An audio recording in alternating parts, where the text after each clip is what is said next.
about how going sustainable now can make a significant impact in our country and, of course, overall, the entire planet. Because we only have one, after all. All right, ladies and gentlemen, this forum is organized by the Manila Bulletin. Let's give the Manila Bulletin a round of applause, please, for getting this together. And it aims to not just inform us, but inspire us. It's not just us, but how enterprises have actually integrated sustainability at the core of their activities and operations. How can we actually engage in making our own contribution in going sustainable? I got a question, I'm very, very curious. Do you practice sustainability? Students? What is the practice of sustainability for you? Bringing a tote bag instead of plastic? Raise your hands. Do you bring tote bags? If you don't have tote bags, we invite you to register at the registration area because we're actually giving away tote bags today. So you can win tote bags today, and they look really, really nice. It actually gives out the theme of this year's Sustainability Forum. Other sustainability practices, I wonder, you use LED lights already at home. Okay, just some of the few ways we can be practicing sustainability at student level. Because I'm sure most of the time your parents still do it for you. Yes? Well, the future is yours. So if not now, when? That's a good question to ask, don't you think? So ladies and gentlemen, just a little recap before we get to what this year will give. Last year, the Manila Bulletin Sustainability Forum was held entirely online. And our corporate partners were able to share their very commendable initiatives towards a sustainable future.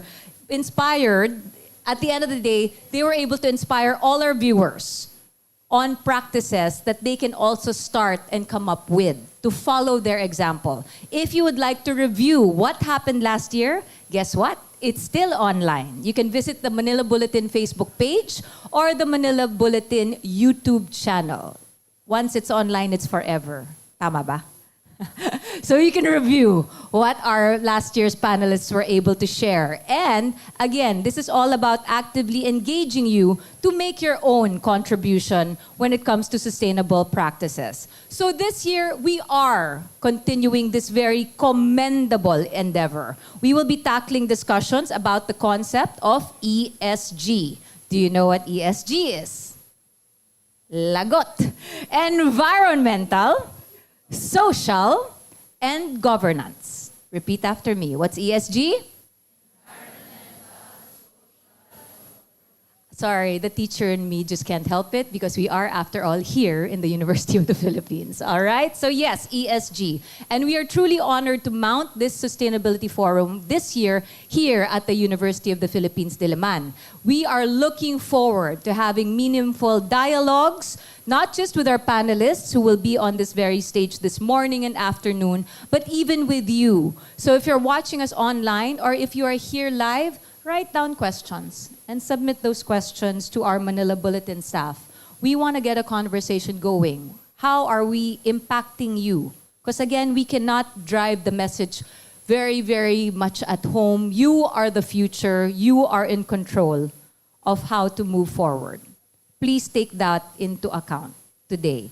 And we want to acknowledge our very special guests who are here with us. Malcolm Hall of UP College of Law, and even those streaming online. We do have some of our speakers online. Can we wave hi to them? My panelists are actually here in the front row. Can we give them a round of applause? I will be introducing them one by one.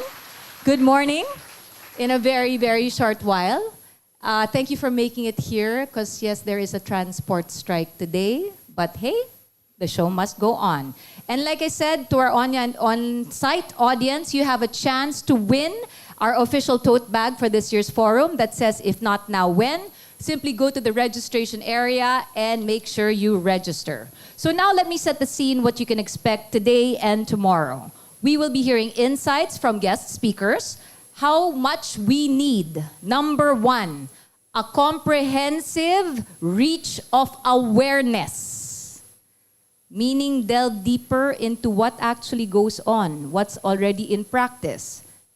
don't just look at the word sustainability as a word. It has to be a practice, a way of life. And number two, even more importantly, it's not enough to know it. We need the implementation of effective and efficient sustainable practices now. So this morning, we will be focusing on SDG 12, which tackles the importance of sustainable consumption and production patterns, as well as ensuring access to affordable, reliable, sustainable, and modern energy for all. So it's going to be a pretty broad topic, but our panelists are more than equipped to tell us more about it. So one last, this year's forum is entitled, If Not Now, When? It addresses the urgency to go sustainable. The Manila Bulletin and its partners are hoping again to inspire and entice you, our dear audience, especially the youth, the students, and organizations to address the urgency of going sustainable. Let's hear more in detail by officially opening our forum today with the Sustainability Forum's project lead. Here to give us the opening address, we have Mr. Philip Coonhing. So much, Isa. Yeah, thank you so much, and I'm very happy to see all of you here this morning. I had a talk prepared about sort of what to expect over the next 2 days, but I think I'll just forget that talk and just tell you more about why we're doing this, because a lot of people are still asking, why is the Manila Bulletin putting out this forum? Dr. Emil Yap, Jordan, Pan, Irish, myself, over the last year when we were observing what people were doing about sustainability, it was more often than not just one industry talking among themselves. No? Either you would have just banks talking among each other, real estate companies talking about sustainability among themselves. And so we felt there had to be a forum where you could basically put all these different companies together, these different industries together, because in the end of the day, and I'm sure Mr. Undersecretary from the DNR will later talk about, it's really about collaboration. It's really about working together in a multi-sectoral, cooperative way to make things move forward. There is no one way to do it. There is no unilateral way to really create sustainability here in a developing country such as ours. So it really takes people working together hand in hand. And so I think that's something that we want to impress upon, especially you guys, the public, and the youth, that it's really your future we're talking about, and that you have to make a stand about it. You have to be proactive about what it is that's going to happen with sustainability, because it is your future, basically, we're talking about. I'm of the generation that basically screwed it up, okay? I mean, I'm ready to confess that. Di ba, 2006, we had Al Gore talk about inconvenient truth, and kami, or at least a lot of us, parang ang nakita lang namin was yung inconvenient, hindi yung truth. Di ba? And so we disregarded a lot of what was being said. And so the minority who listened to him, now they're saying, I told you so. Pero that doesn't help anything. Diba? Like, if we look at COP27, which is for those who don't know, is the conference that's global about climate change. They basically said that carbon emissions have not been reduced, that the temperature of the world is going to rise by 2030. And so there is a COP28 that's happening in Dubai, I think next week, that Secretary Loizaga, along with President Marcos, will be attending. And so there are still very pressing issues facing us in the world today, insofar as the environment is concerned. And we talk about how we can trickle down the consciousness or the awareness of environment. And I am sort of sorry to say that, you know, the Philippines is one of the most vulnerable countries to natural disasters. I think, Mr. Undersecretary will also confirm that later on. And so it's often the people who feel that they don't need to know about sustainability who are in fact the most affected by it. When like nowadays, you look at what's going on now in the world or here in the Philippines. Diba, dati there was like rainy season, 6 months, 3-4 months of the year, then dry season, X number of months. Now, 10 months of the year, it's still raining.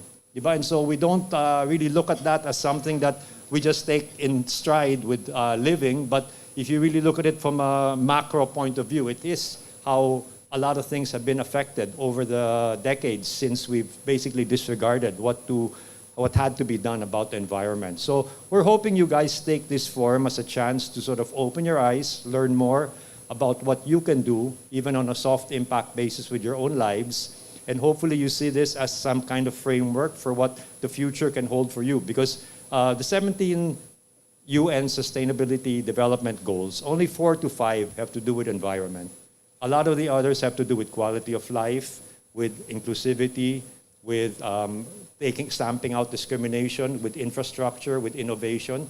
And so it really is a way for us to simplify what it is that we should be doing with our lives for the near future. And I think a lot of these companies who you'll hear talking over the next 2 days have taken that into heart in terms of how they now run their companies. And I think it's something that you guys should also be listening to, because who knows, diba, next year, some of you guys will now be looking for jobs, will be looking to go into the working place. And so, you can also see which are the companies that are championing sustainability, and hopefully you'll be able to apply to them and sort of be prouder of where you are when you're working in the near future. So thank you very much. And I know I'm saying too many things already, and I don't want to preempt a lot of what the speakers will be saying today. So just welcome to the Manila Bulletin Second Sustainability Forum, and we hope you'll learn a lot over the next 2 days. Thank you. Thank you. A round of applause for Mr. Philip Cunhing. And now, ladies and gentlemen, apart from its role as a media company that informs, inspires, and empowers people to pursue sustainability, Manila Bulletin is very proud to share with us information about its very own sustainability practices. To tell us more about it, here's Manila Bulletin's publisher, the Honorable Herminio Sonny Coloma Jr. Please watch this. Hi, I am Sonny Coloma, publisher of the Manila Bulletin. I'd like to share with you how we at the Manila Bulletin walk the talk on ESG. To do our part in sustaining the environment, we use soy-based ink. Compared to traditional petroleum-based ink, soy-based ink is accepted as more environmentally friendly.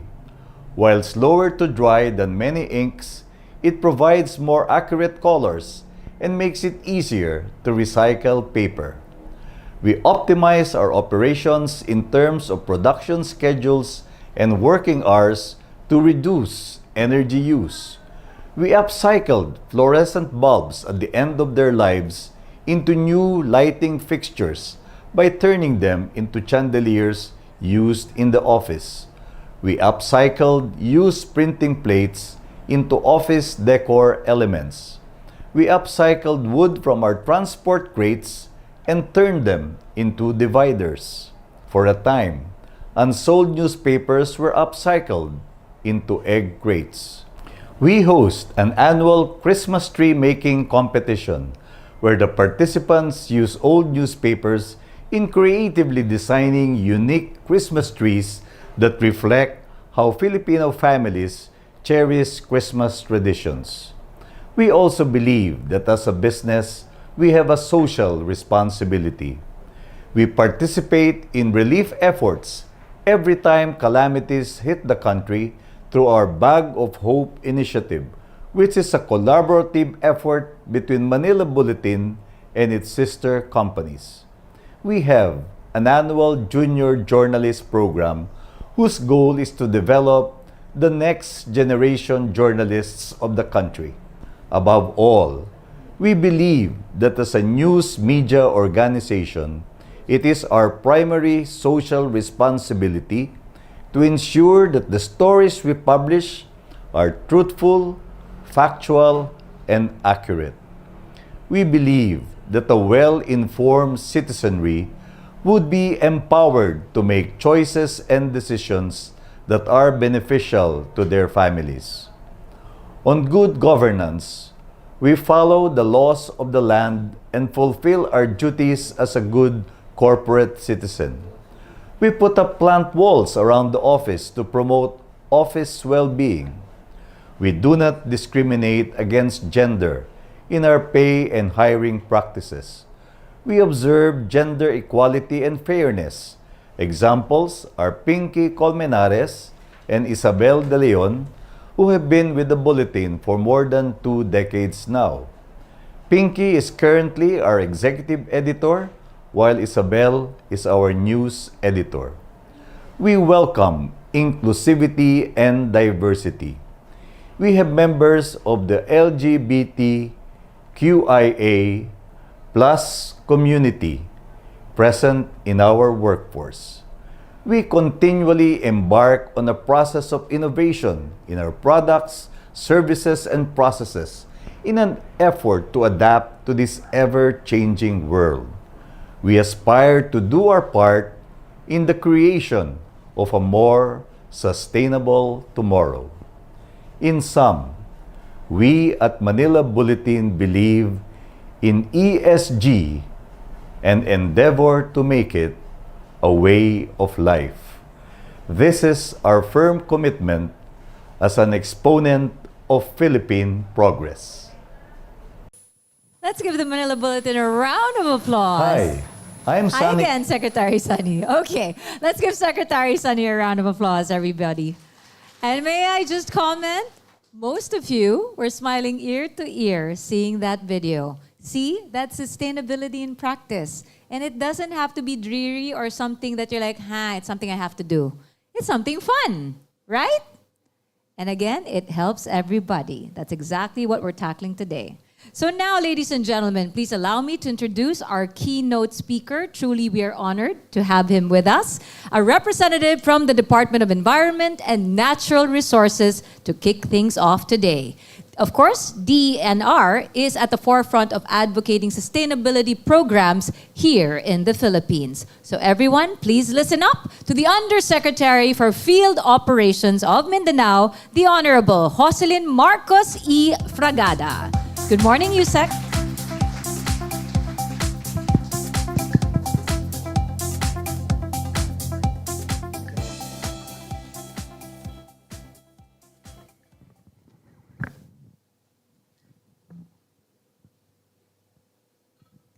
To Solomon Lumba, Associate Dean, UP College of Law. Zerwin Agpawa, Vice Chancellor for Student Affairs. Iris Lorenzo, Head of MBRAND.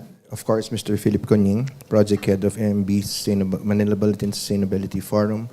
The other executives from Manila Bulletin Faculty of the University of the Philippines. Our students, our participants from UP Diliman, GCF International School, Centro Escolar University, San Sebastian College, and University of the East. A pleasant morning to everyone. Good morning to everyone.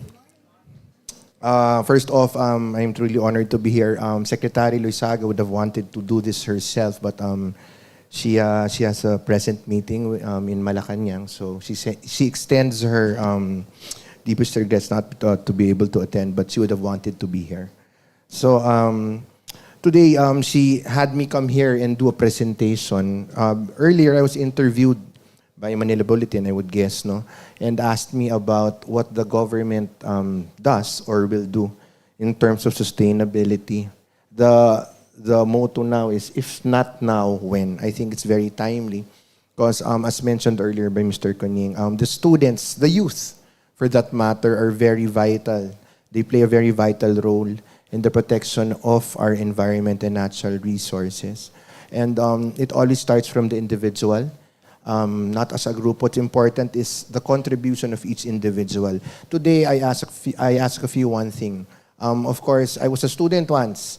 In forums like this, pupunta po tayo, mag-a-attend tayo, hindi naman tayo masyado nakikinig. Minsan, ano lang ng eskwela yan. But for us students, for you students, try to pick up something during the presentation, something that you can relate to, something that you feel is significant or relevant in your life. Try to focus, concentrate on it. Eventually, believe me, your contribution as individual is more vital than a group that is told to come and do something about the environment to make it sustainable. Sustainability starts with the individual, and I truly believe that. I was once a student, and now I'm an official, so that's all I ask of you today. So I'll start my presentation. Youth for Life. The outline of our presentation is as is. In our presentation this morning, I will provide an overview of the country's vulnerability to climate and disaster risks. Following that, I'll highlight the DNR's role in working towards the overarching goal of environmental sustainability and the robust public-private partnerships as drivers of sustainability. Lastly, I will share ways by which the youth can be more engaged and how the DENR has been able to provide opportunities for the youth to become active partners in creating a positive impact on the environment. The Philippines, located within the Pacific Ring of Fire and Typhoon Belt, has consistently ranked among the countries at most risk to climate change and disasters. It frequently faces hazards like typhoons, earthquakes, and volcanic eruptions. The country is experiencing increased temperatures, sea level rise, climate and weather patterns, resulting in extreme weather events, drought, flooding, heat waves, typhoons that pose human health risks in terms of air and water quality, COVID-19 pandemic, the like. The country's vulnerability underscores the critical importance of proactive and sustainable measures to mitigate the impact of these hazards and build resilience.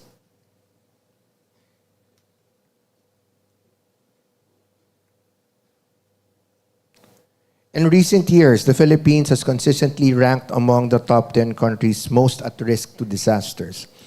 Given the various efforts to reduce countries' risk, we still top the list in the 2023 World Risk Index. I started in government 15 years ago, and I think we're not the top yet who was actually affected by these disasters. But over the years, because of climate change and global warming, we are now number one, which I don't think is a very prestigious statistic, right?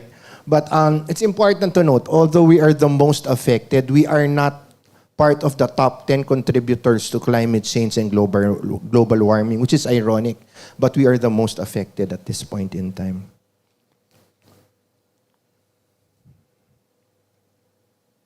Considering scenarios as plausible futures rather than precise predictions, it's evident that increasing temperatures, primarily driven by rising CO2 levels, pose significant challenges.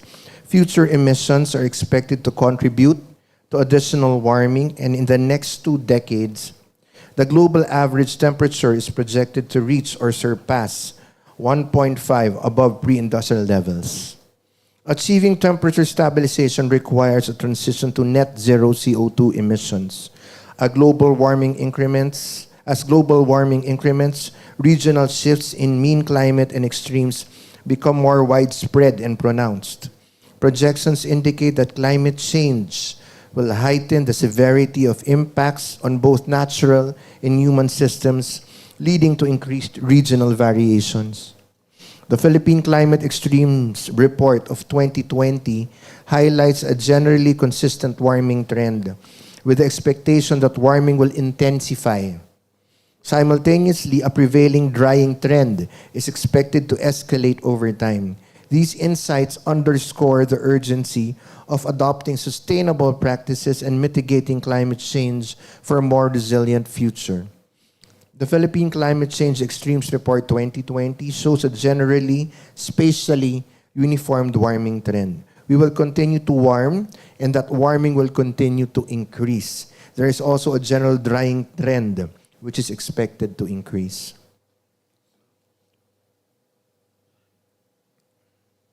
The country's loss and damage risks on sectoral damages projections show that by 2050, projected 9 to 21% decline in productivity, with up to 85% of vital land at risk from typhoons, floods, and droughts. Marine fisheries may see a 24% reduction in potential catches. Approximately 60% of local government units in 64 coastal provinces in 822 coastal municipalities, affecting 13.6 million Filipinos, may require relocation. With a predicted sea level rise of 1 meter by 2100, the country could lose 90,000 to 140,000 hectares of land, impacting 60% of the surface area and 74% of its 108 million inhabitants. The reduction of storm surge protection services, valued at $4 billion annually, further exacerbates the challenges ahead.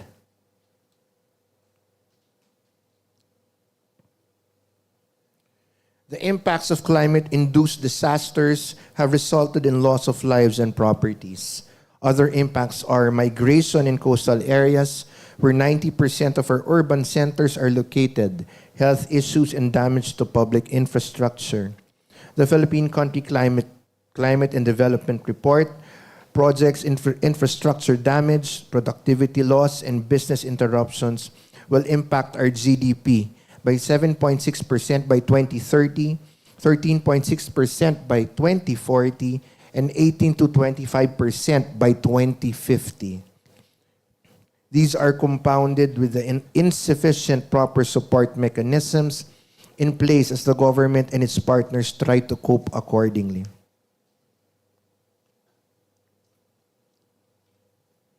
As discussed in the 2023 United Nations General Assembly, we're still far from reaching the global net zero goal and sustainable development goals, where its targets are essential to ensure a sustainable and equitable future for our planet. It underscores the need for accelerated and collective efforts on a global scale. Addressing this urgent issue requires a whole of government and a whole of society approach. Reducing carbon emissions, promoting renewable energy, or addressing social and economic inequalities is a shared responsibility to steer our course towards a more sustainable trajectory. It's a reminder that individual and collective actions are paramount in shaping a future that aligns with these essential goals. As a rapidly developing country, the Philippines faces many challenges, including unsustainable consumption and production practices, increasing waste generation, and the need to build capacity to reduce, reuse, and repurpose waste. 61,000 metric tons of solid waste are generated daily, and it is estimated that 12 to 24% of which are plastic. Studies by our development partners estimate that we use more than 163 million plastic sachets, 48 million plastic Sando shopping bags, and 45 million plastic labo or thin film bags daily. 33% of all these is disposed of in landfills and dump sites, and around 35% is leaked into the oceans and the environment. In a 2019 World Bank study, it was reported that around 70% of the material value of plastics is lost to the Philippine economy each year, equivalent to a value loss of $790 to $890 million per year. Circularity, therefore, is just not linked to environment sustainability. Its processes can yield system-wide benefits beyond resource efficiency and emissions reduction. Strategic waste management policies and practices can provide stable livelihoods, impact economic growth, enhance food and water security, and disaster resilience. The Philippines is in pursuit of the right combination of science and technology, policy, and practice. Just as we are discovering the true value of our natural capital, the science, engineering, technology, and innovation that support circularity are within reach by tapping into expertise both nationally and internationally. The material value of plastics may also be realized. Policy coherence and partnership synergies can unlock in full economic value and drive the establishment of a green and blue economy. There must be convergence and unity of purpose involving many stakeholders from the other government agencies, large corporations, local government units, and other sectors. The Ecological Solid Waste Management Act of 2020, on which the Extended Producer Responsibility Act of 2022, or EPR, was faced many implementation challenges. Its core principles must now be reinforced, considering the evolving context of climate change and the depletion and competition for natural resources. The government enacted the EPR law to strengthen the integration of ecological solid waste management and resource conservation and recovery in the country by institutionalizing the EPR mechanism, and providing a platform for the private sector to improve the way it conducts its business in pursuit of a circular economy.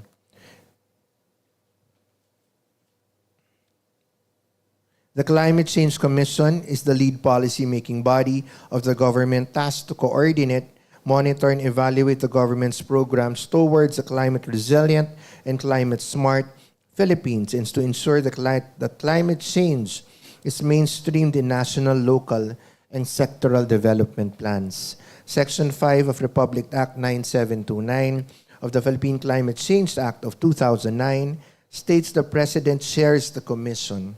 In this administration currently, the Environment Secretary, Secretary Lizaga, is his official representative.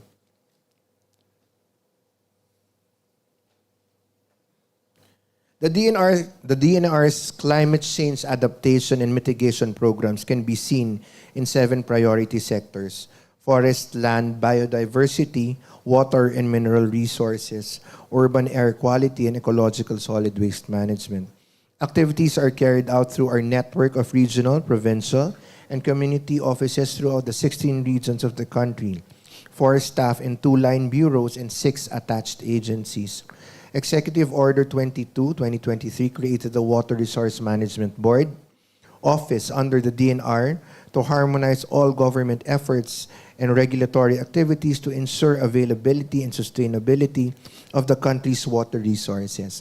Actually, most of the projects of the department is always in line with climate change. The National Greening Program, the Biodiversity Program, our programs in protected areas. But we are encouraging the private sector to be more involved. Specifically, for example, the mining sector, wherein they're very extractive in nature. If you notice, no? So they extract their natural resources, but in return, we try to double their efforts in terms of rehabilitating the environment.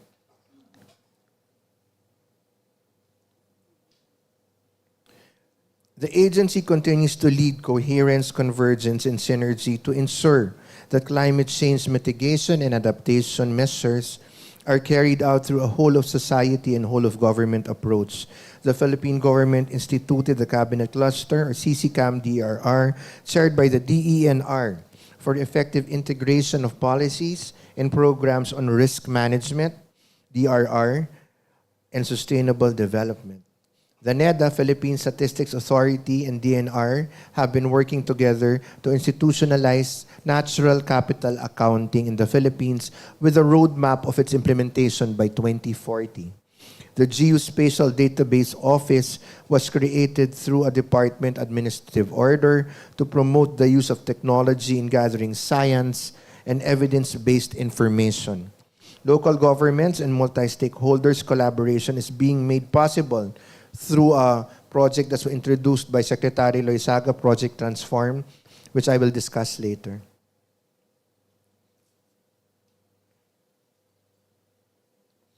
The DENR is working towards climate resiliency at the local and community levels, especially in climate vulnerable areas, by involving community-based organizations in reforestation and women's organizations in biodiversity-friendly enterprises. DENR is currently pushing for adoption of nature-based solutions, which are sustainable for both the environment and the communities. Additionally, we are tapping the capacities of various stakeholders from the national and municipal levels on programs and projects to sustain blue and green economies. This is a new program introduced during the time of Secretary Loizaga. It's called Project Transform. We have it in 3 areas. We have it in Ormoc, Bataan, and we inaugurated the last one in Siargao, in Surigao. Project Transform, or transdisciplinary approach for resilience and environmental sustainability through multi-stakeholders engagement, piloted in Ormoc City, Leyte. The project engages the whole of society in implementing initiatives to improve community resilience, alleviate poverty, promote public-private partnerships, and forge stronger multi-stakeholder collaboration. It will support the DENR's resiliency framework for ENR by delivering environmental, social, and economic gains for local governments nationwide. The project is a testament of the DNR's continuing commitment to build disaster resiliency and environmental sustainability through partnerships with local government and the private sector. I'd like to note that, again, it was mentioned earlier by Mr. Kuning that collaboration is one and convergence is one of the thrusts of the DNR now. We need the help of the local government, provincial government, the different agencies, specifically the private sector as well, to help us continue to regulate and promote good environmental practices, especially in the field. I've been head of field operations for a long time, and the more effective projects, programs that we have that became successful are programs that are collaborated on by different agencies, LGUs, and of course the private sector.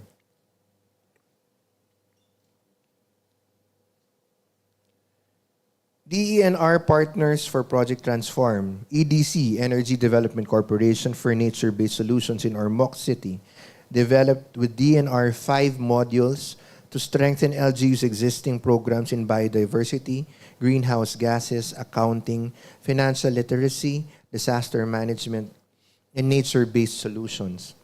GNP Power Mariveles Energy Center Limited, or GMEC, for mangrove propagation and protection in the province of Bataan, aim to enhance the province's resiliency in natural disasters and climate change impacts and for the protection of the endangered pawikan. SM Prime Holdings, through its sustainability initiatives, will provide funding for mangrove planting activities and will continue to build resilient infrastructure by allocating 10% capital expenditure per development. Ormoc City was chosen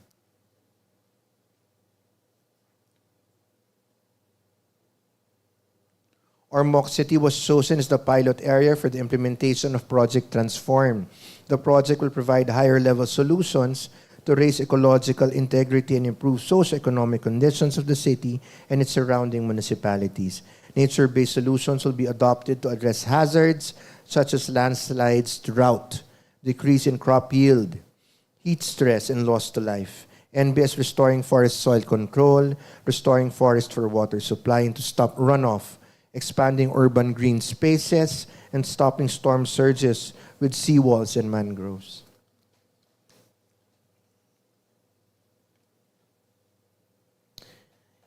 These are our pilot areas in Bataan, Orion, Limay, Mariveles, Municipality of Abucay, and City of Balangao were included as project recipients in August 2023.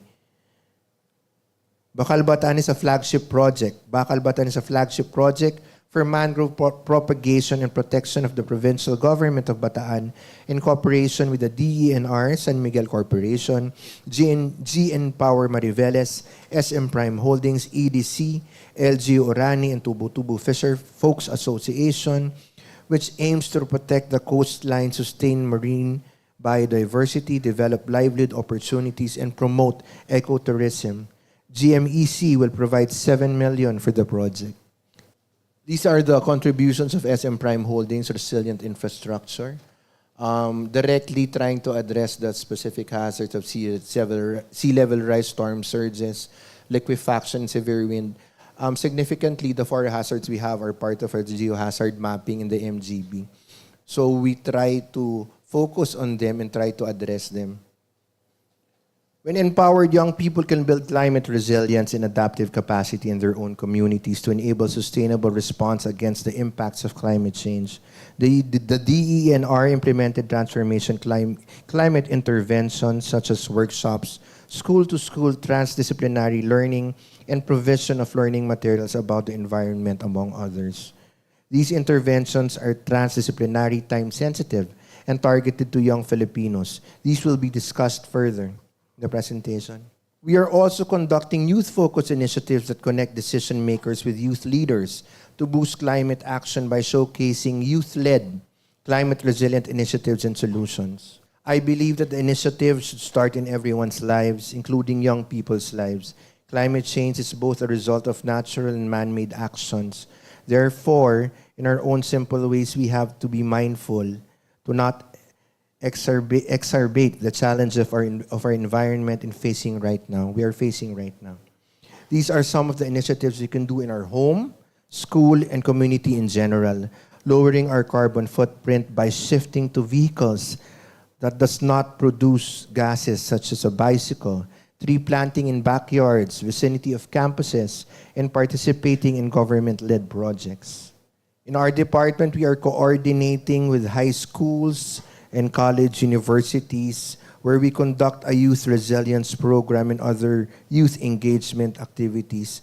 Currently in the DNR, we have our youth desk. It's activated in all the regions of the Philippines where we truly entice the youth to be part of our programs. Specifically, the planting programs that we are used to, we now invite everyone to join us in coastal cleanups and other programs of the department. We also accept students through the on-the-job training program, expose them to environmental activities such as the eco trip, to say the least. Actually, I don't know the curriculum of the schools now, but even my office, we do hire high school or graduating high school students. We put them on the job training if need be, so they can be exposed as early as now on how to be able to assist and contribute to protecting our environment. Youth for Life takes off from the Environment for Life advocacy of the DENR. This is an adaptation of the pronouncement by President Marcos that the preservation of the environment is the preservation of life.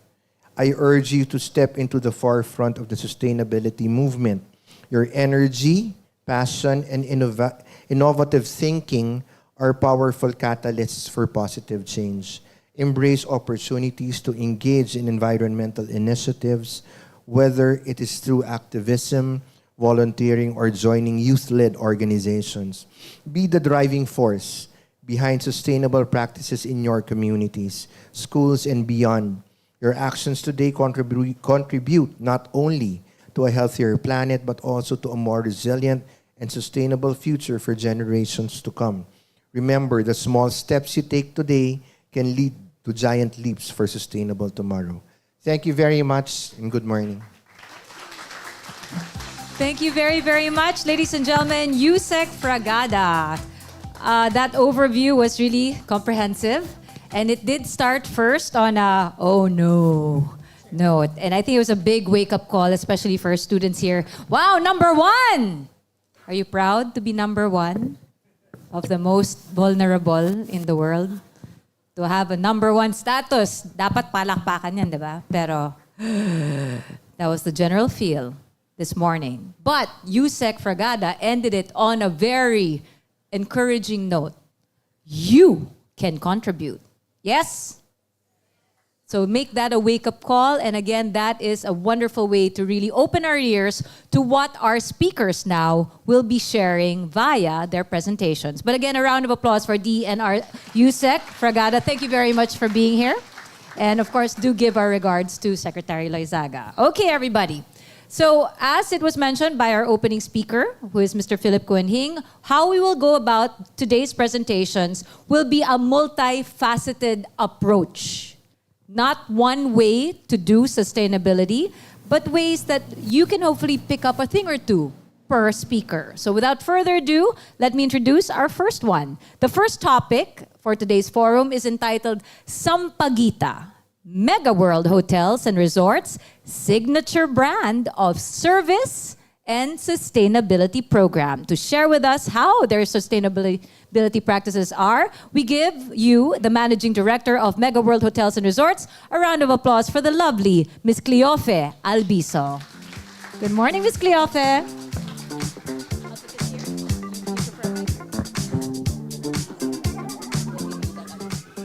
Good morning. Double check mine. We just wanted to keep you on your toes. There you go. All right. Okay. Thank you. Good morning, everyone.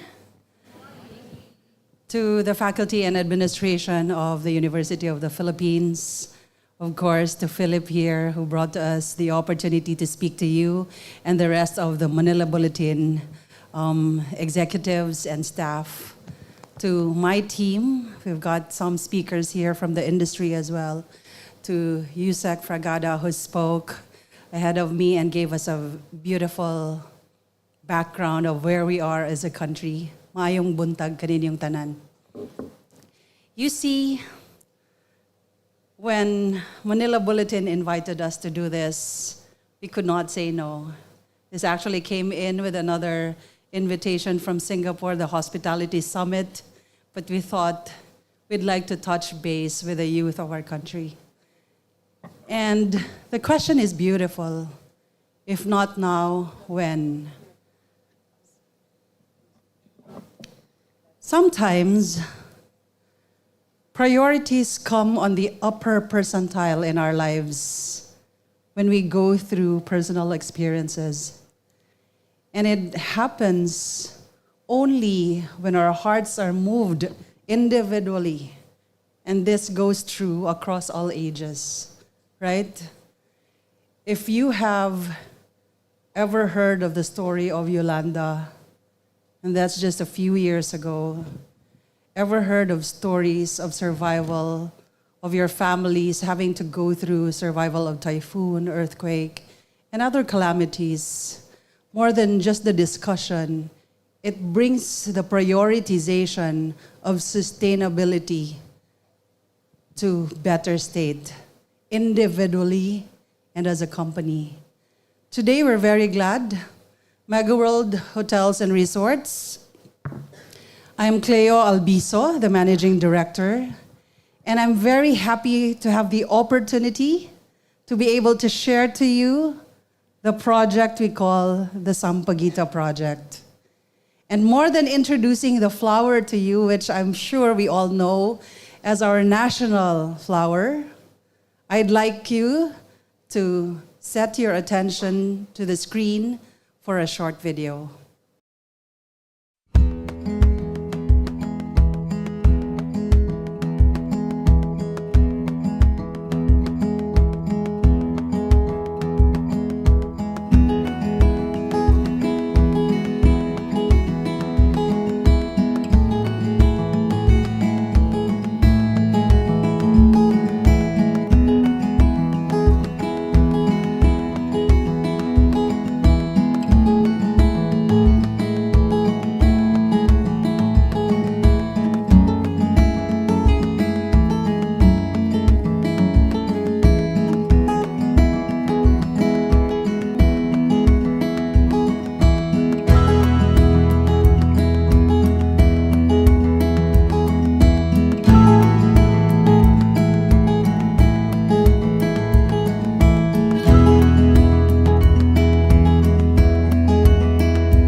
Sampaguita Project. I'm all smiles as I watch the video. Not only because this project is very close to my heart, but the model there, Maria Gigante, who was one of the candidates for Miss World last year, is actually my student when I was a teacher in preschool back in the year 2000. Amazing how life has come to full circle, and we got her to model for this project just this year. So the Sampaguita Project, I'd like to introduce that to you. But before that, allow me to introduce our company. This is the executive committee of Megaworld Corporation in a Me Green launch that happened in just this year. In fact, just the third quarter of this year, August 2023. And in the photo is our Chief Operating Officer, Ms. Lou Gutierrez Alfonso, and that's for Megaworld Corporation. And in the middle is no other than Kevin Tan, our Chief Executive Officer for the Alliance Global Incorporated, the mother company that's housing the Megaworld Corporation, Travelers International, as well as Emperador, and Golden Arches, which handles McDonald's Philippines. So when we launched Me Green, it was in the hopes that we'll be able to communicate our Sampaguita project being one of the major facets of the Me Green program. And we see here the Megaworld Sustainability Statement under the Me Green program. And this is in the hopes that across all our obligations to be sustainable, we will be able to empower our community, our environment, thereby also propelling our business sustainability, and that's the economy. If we move forward, when we were conceptualizing the Sampaguita project, we made sure that we touch based with people who are part of the universe of the Sampaguita industry. So we went to San Pedro Laguna, made sure that we get to see the realities of the Sampaguita farmers. And it is very sad to note that the Sampaguita industry is dying.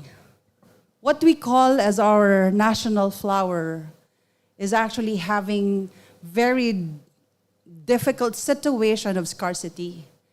And not many growers are out there in the Philippines. San Pedro used to be the Sampaguita capital.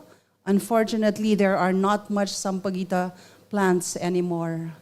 This inspired us having to engage and interact with farmers that used to be so dependent with their livelihood trying to raise and grow Sampaguita.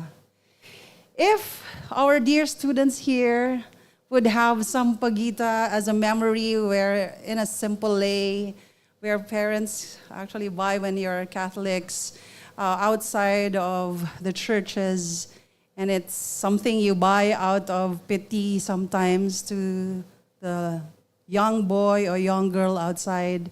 There's more to the Sampaguita than that story alone. And I hope this morning I'd be able to impart you that. Why Sampaguita? You see, we are in the hospitality and tourism industry, and we are a homegrown brand. Our company also houses brands like Marriott, Hilton, the Sheraton, under the umbrella of Alliance Global. But Megaworld Hotels and Resorts is all homegrown. But we have very good potential partnerships. Mr. Philip here is going to be one of your speakers. Beautiful brands that inspire us. Brands that are out there in the globe, shining in the industry, are our inspiration of how they do it. The challenge is how, as a homegrown brand, will we be able to communicate what we Filipinos can actually do in the hospitality scenario? What we as a local brand can actually raise and elevate with to make sure that people get to see us, and not just in words, but in things and facets that are tangible.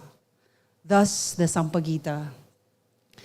There are beautiful, distinct values that attracted us to the flower. And in front of you are 4 of them. And these are love, honor, dignity, and healing. And very much aligned to the core values and the culture that we have at Megaworld Hotels and Resorts, whereby we adhere to the circle of happiness. And it is our culture. As a Filipino brand, we defined how we will treat our associates and employees. And because we're all human, we're all driven by business goals, we have to have that reference in our own Bible to make sure that we are redirected to where we promised we will handle our guests as well and our associates too. The circle of happiness promotes love for self under the core value of love. The love for self, where we ask our associates and employees to take care of themselves. This is already taking care of myself the most I can. Fit is subjective. But, thank you, Isa. We want to be deliberate and intentional in making sure that our associates know that taking care of yourselves is the first step to being empowered to do more. And of course, that goes with love for family. We want to have a culture whereby our associates do not have to lie when they have to take care of their kids. I'm sure your moms, your dads, some of you belong to families where your parents are all work, right? When you have to have something done at work at school, or even a family and domestic obligation, it takes leaves. We wanted a culture whereby our associates do not have to lie to take leaves, but we want them to be proud to take care of their families. We also profess a culture that's really intentional in the love for work, love for community. That's why we have the Sampaguita Project, and also with the love for God at the center of everything we do. And of course, honor. Here we are, a homegrown brand, asking associates to join us in employment. People coming from global brands that are renowned, known for the quality of service they produce, with a brand that really is very strong in the industry, asking for people to believe in us. The honor and the pride of being Filipino is what we want to inculcate. That even if Megaworld Hotels and Resorts is a local brand, we are here and you can be proud of to belong to us. Dignity, of course, is Filipino pride, and healing. Because in the hospitality industry, rest is the core of our service. And we are in all hopes that when we do this, then when we are able to host you in our hotels and resorts, that we give each and every one of you a respite of the rest that you want to have when you check in. We move forward. The aim, of course, is to have something tangible, whereby we can present the Filipino hospitality through the 5 senses. And if we move forward, the 5 senses in touch points that are very critical for us to be able to illustrate what we want to showcase to our guests as well as our associates and employees. How the Sampaguita can be felt in numerous ways. Let's move forward. Of course, the sense of sight. All of us employees have our Sampaguita pins. And this Sampaguita pin is a symbolic of the values, not just as an exemplification of the Sampaguita flower, but the petals demonstrate our values, as well as the first petal, which is pointed to our hearts, signifying the colors of the Philippine flag. Of course, the sampaguita and visuals, they come in lace, decorations, and of course, collateral designs. We try to showcase them in our hotels, especially in special events.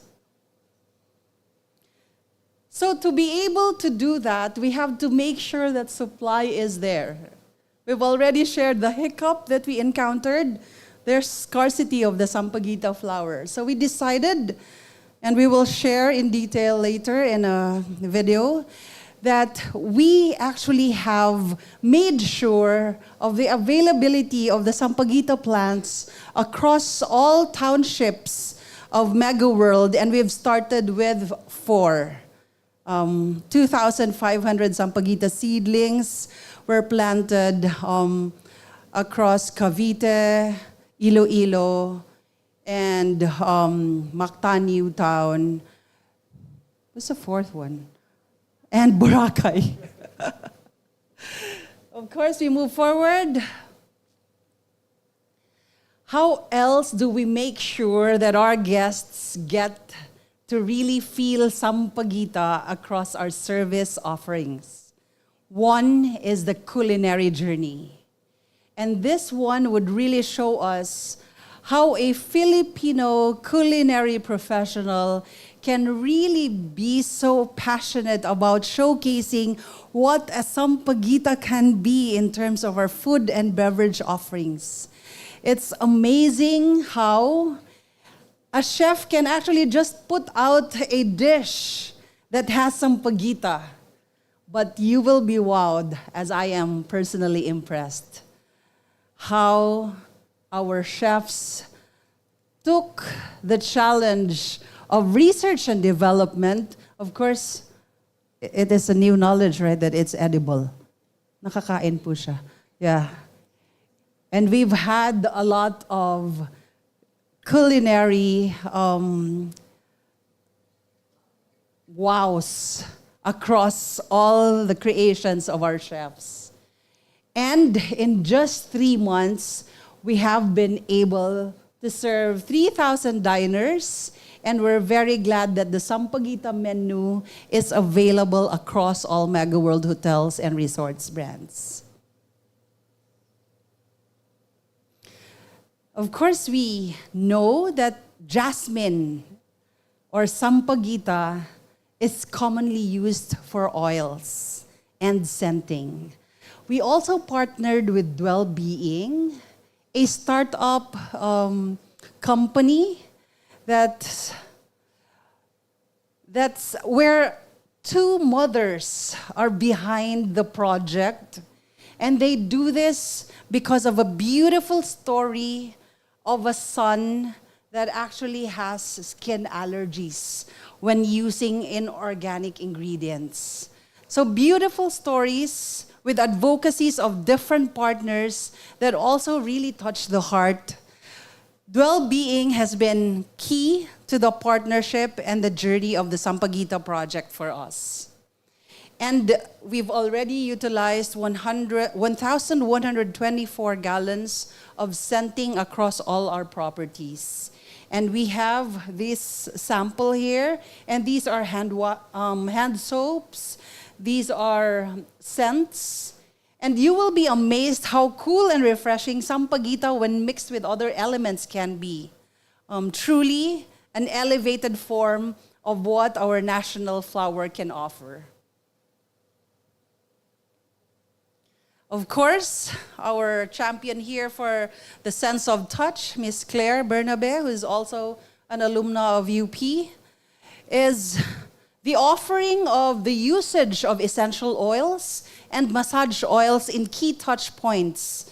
Of course, in our spa offerings and in other elements of spritz when our guests are in by the pool bar, and other touch points that will entail the use of Sampaguita as an oil.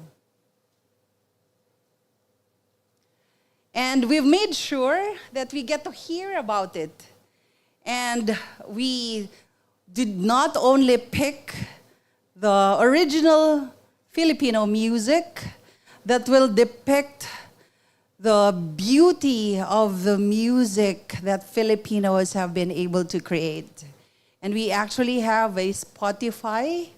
We have a playlist that is played across certain points in a day, certain time slots in a day. Our music styling is inspired by the Sampaguita project as well. Next slide, please. We have photos of the media launch. And this just happened in August. And we're very glad that we have been able to have very good media mileage. More than anything, we are very happy of the response of our media partners. It can't just be any project, but we wanted to make sure that the project really embodies the realities of what Filipinos go through. We are simple, but we have so much to offer. We have stories to be told, and very rich stories at that. And we know that the media is a vital part of making any project successful. And please join me in giving a big round of applause to Manila Bulletin for giving us this chance. Because the only way for us to be able to propagate this love for our very own, especially what we have created, are avenues like this. Philip and the rest of the team, our sincerest appreciation. And of course, I'm down to my last 3 slides. We redound to why we're doing this. In our immersion and in the journey of what we were doing to make sure that the research and development of the project really gets to be solidified and make sure that everything gets covered, we knew that the project was not going to end in something we will launch as a simple project for 2023 for Megaworld Hotels and Resorts. Having to touch base with everyone whose lives are hinged on the Sampaguita industry is more than enough inspiration for us to make sure that this gets to become an advocacy. And we make sure that buy-in comes from our own associates and employees so that things don't get to become transactional. We want everything to be heartfelt because the only way for us to be able to survive everything, especially the challenges when difficult times come in, is to make sure that we're doing it out of something we believe in and should only come from the heart. Do you all agree? It is the only way to make it sustainable in the real sense. And more than just a story that we're sharing, we want to make sure that by bringing this out in the open, we can slowly trickle that there's so much a Filipino can really offer. The Sampaguita project, ladies and gentlemen, our dear students, isn't it a pressure when you're called the future of the country, right? We were called that back then.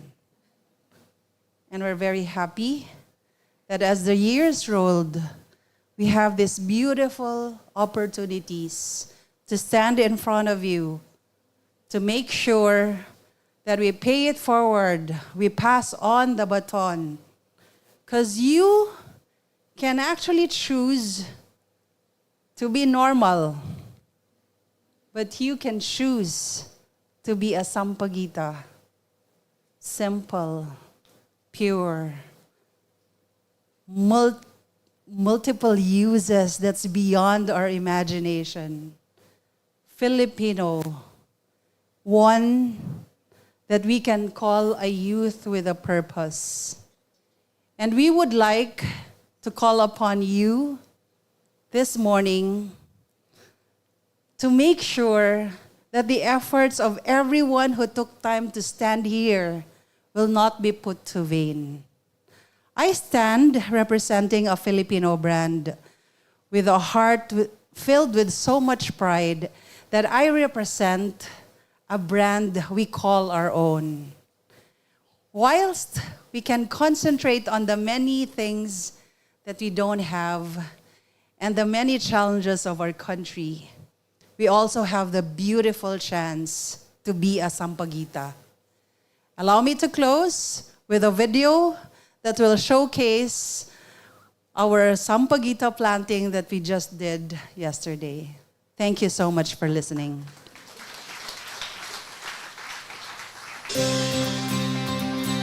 This day, we decided to plant 2,500 seedlings of Sampaguita plants across key townships and estates of the Megaworld Corporation.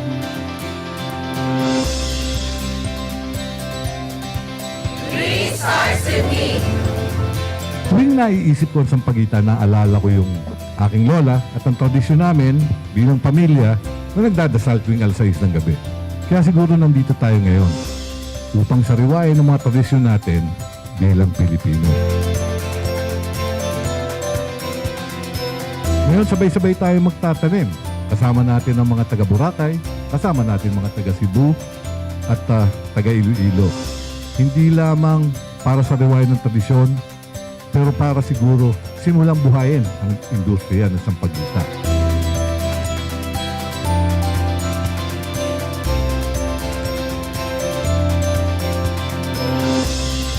Our purpose today is to make sure that our kids in the future would have something to look at and something to celebrate as a Filipino.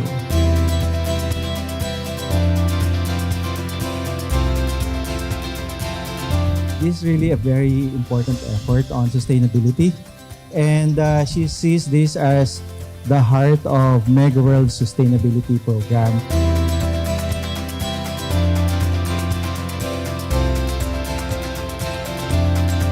Our Sampaguita is for your honor and glory. In Jesus' name we pray. Amen.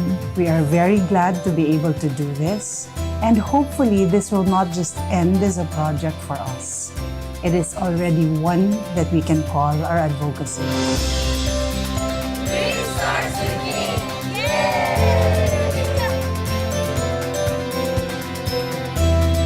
And we don't want to end this here. We look forward to the many beautiful years of cultivating not just the Sampaguita plants, but the love for Sampaguita, the love for our country, and the love for service. And who else would have to start that? You will all agree that it has to start with me.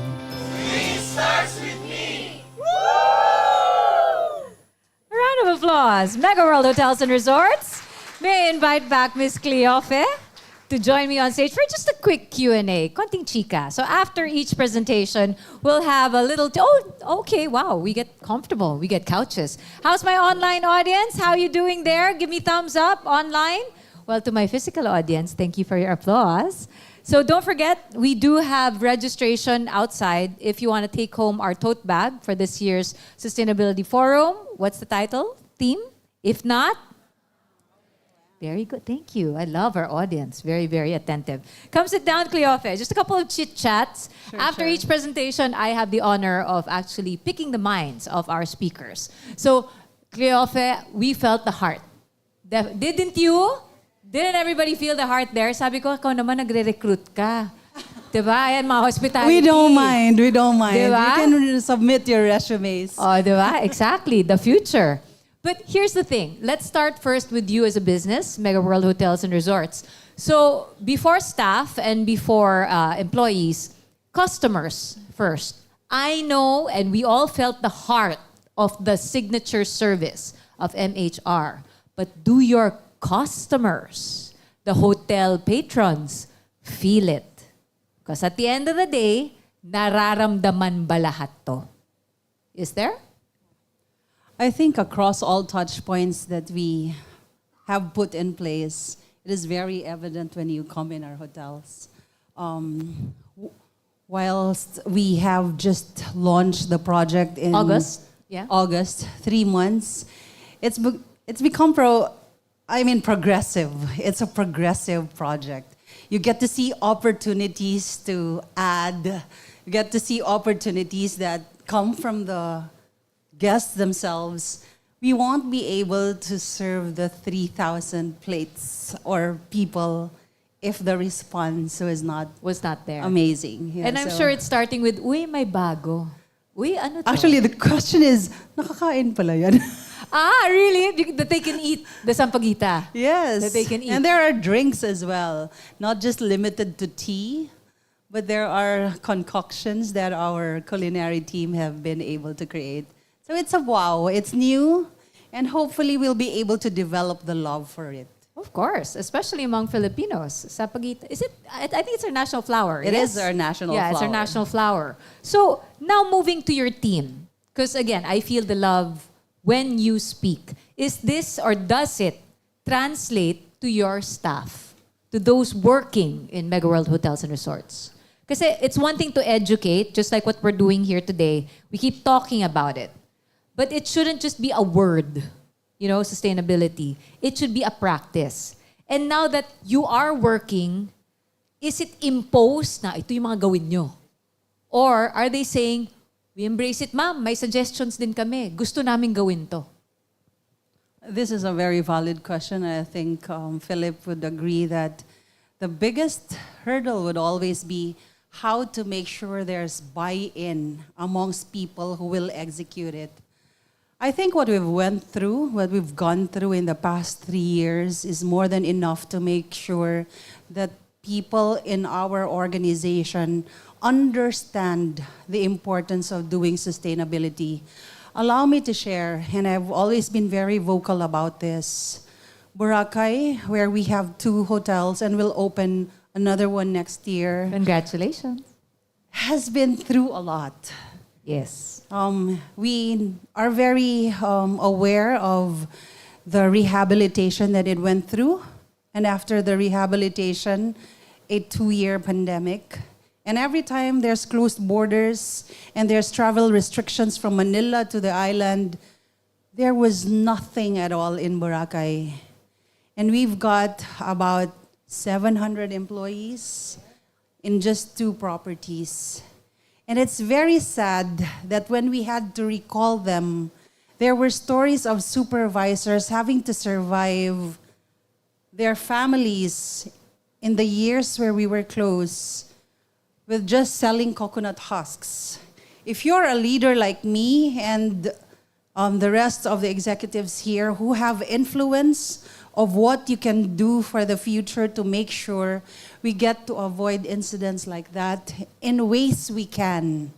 I think our own personal experiences and the experience of our employees is more than enough to touch hearts, to make sure that we are all involved.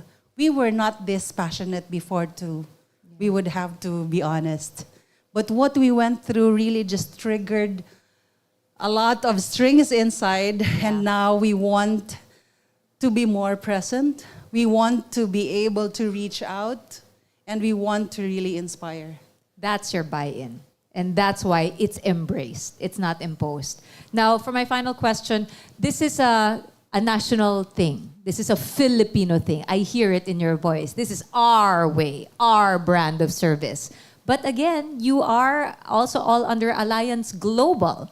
How is the global scale embracing your initiatives? Especially they're like, Sampaguita, what's a Sampaguita? Or do they know what that is?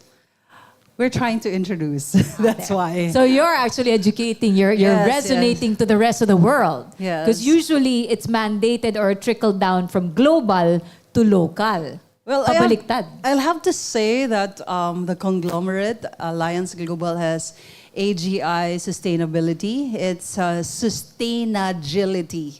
That's AGI capitalized, so we call it Sustainagility. And it's the umbrella program that makes sure that all the subsidiaries have their own sustainability campaigns. And I've introduced to you the Me Green program of Megaworld Corporation. That's our mother company. They also made sure that there's commitment across all the companies that are under Megaworld Corporation because it doesn't talk about the environment only, it doesn't talk about inclusivity, it doesn't only give importance to mental health, the realities of the anxiety that our people go through, the realities of what our homes are actually defined, whereby the important facets of our lives are all considered. We know that it is what we have to face. And the reality is it has to be now. And what's nice is your global arm is listening. Yes, we're very glad. There you go. Let's give a round of applause again. This is Megaworld Hotels and Resorts, Miss Cleofe Alviso. I'll see you again. We're going to see her again during the panel discussion later, where our esteemed UP Academe members will actually be participating. But for now, allow me to introduce our next speaker. Everybody still okay? Yes, you want more? We have more for you. To my online audience, are you okay? Give me a thumbs up. We want to make sure you're also engaged, okay? So here we go. Up next, are you familiar with the brand Ikea?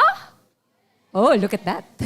Okay, well, we have someone from Ikea Philippines joining us. Ikea is a global home furnishing brand. They produce impressively comfortable and functional products. But what really is more impressive, everybody, is how they create them to actually have longer life.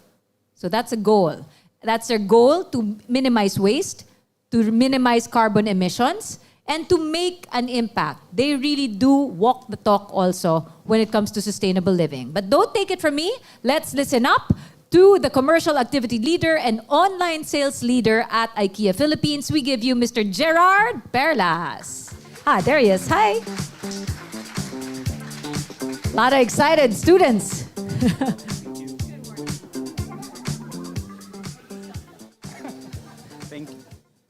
Thank you. In behalf of IKEA Philippines, IKEA Pasay City would like to thank Manila Bulletin and UP Diliman for inviting us here.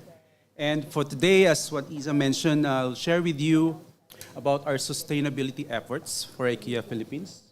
As you know, IKEA is just turning 2 years old. This coming Friday, we open November 25, 2021.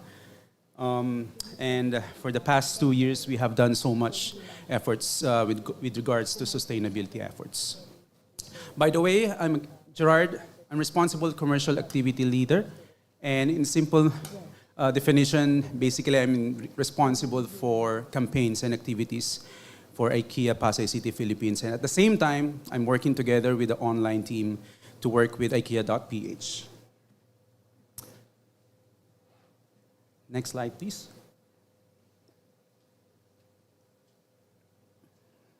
Create a better everyday life for the many people. At IKEA, we are committed to have a positive impact on people and the planet, and we are optimistic about the future. We believe that more and more people can and will have a better everyday life. Our ambition is to make healthy and sustainable living within the limits of the planet.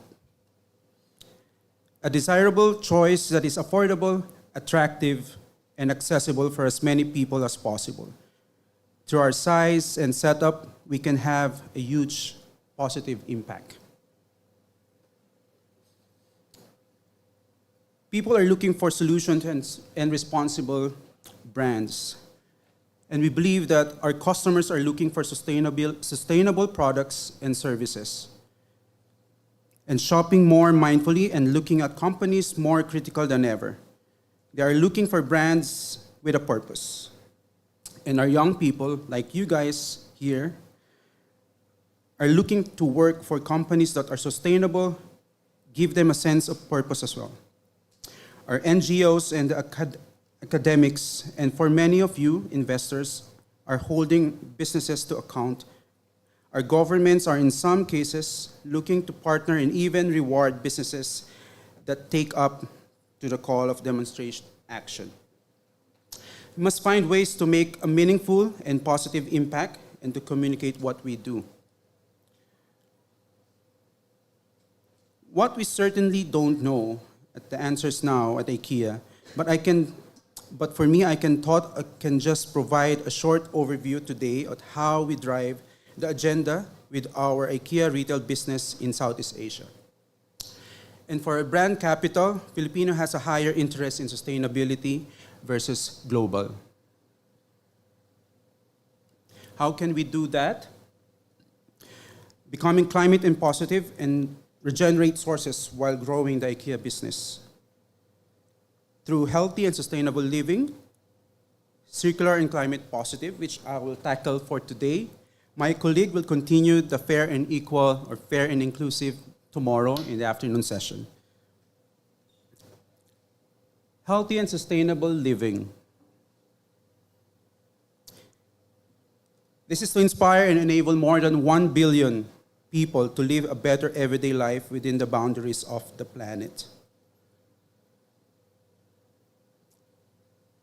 And by 2030, we will help make the healthy and sustainable living desirable and affordable in the Philippines. This is where we can make the big difference by reaching millions of the many people in our markets, especially in developing markets. For a country like Philippines, we are in a big geography, are made of 1,000 islands. And we believe and we know that being sustainable is quite tough for many people, but we want to make it affordable to the many Filipinos. We can amplify the offer we have to enable sustainable living through our range. How do we make it happen?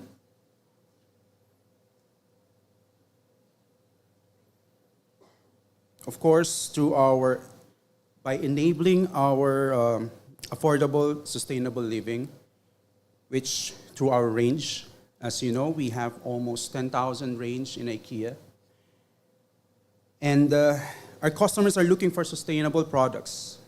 And one example, more or less, are LED light bulbs, reusable food containers, recycled bins.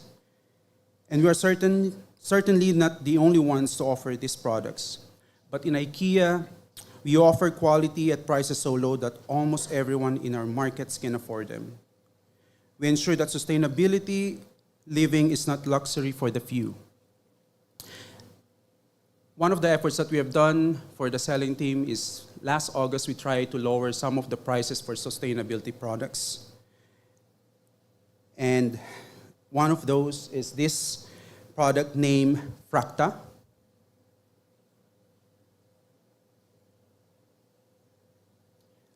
It's our hardworking bags or eco bags. Fracta is one of our sustainable bags that we have lowered the price last August 2023 from 40 to 30 pesos. Basically, this is a product that you can use on your daily needs through shopping, going to grocery, putting your laundry and going to laundry shops. So it's really useful for everyone. Next slide, please. How do IKEA products enable a more sustainable living? Through our range, 73% of our products are made from renewable or recycled materials. And one of those is my favorite. Next slide, please, which is the Odker chair. This is made of recycled wood and PET bottles.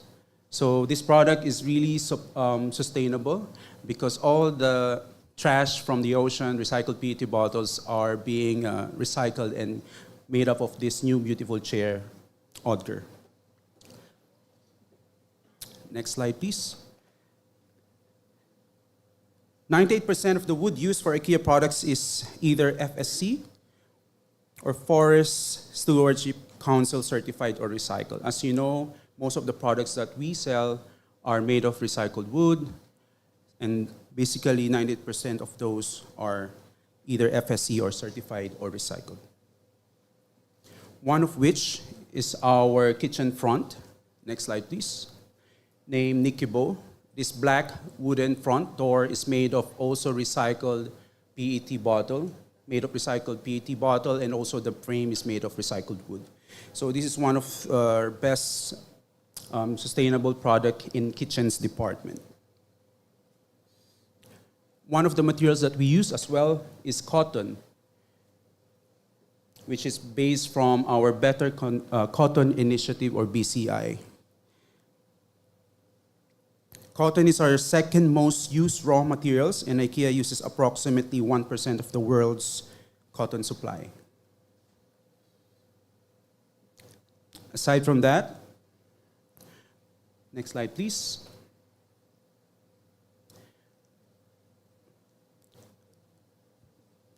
We also utilize our polyester in our textile department, being replaced with recycled polyester.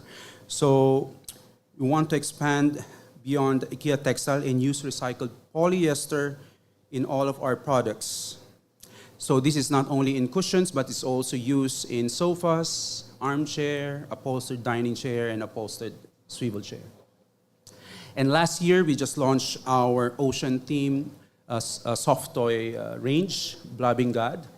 So Blobbing God is made from recycled polyester from ocean bound plastic picked from the areas up to 50 kilometers inland from coastline. So basically, it's also made of recycled polyester.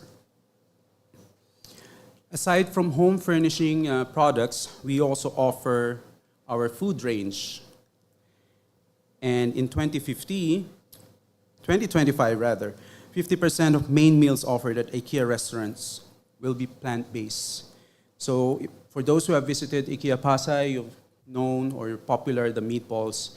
And meatballs is not only just purely meat, we also have it in the range such as Hubud roll, which is our plant-based meatball.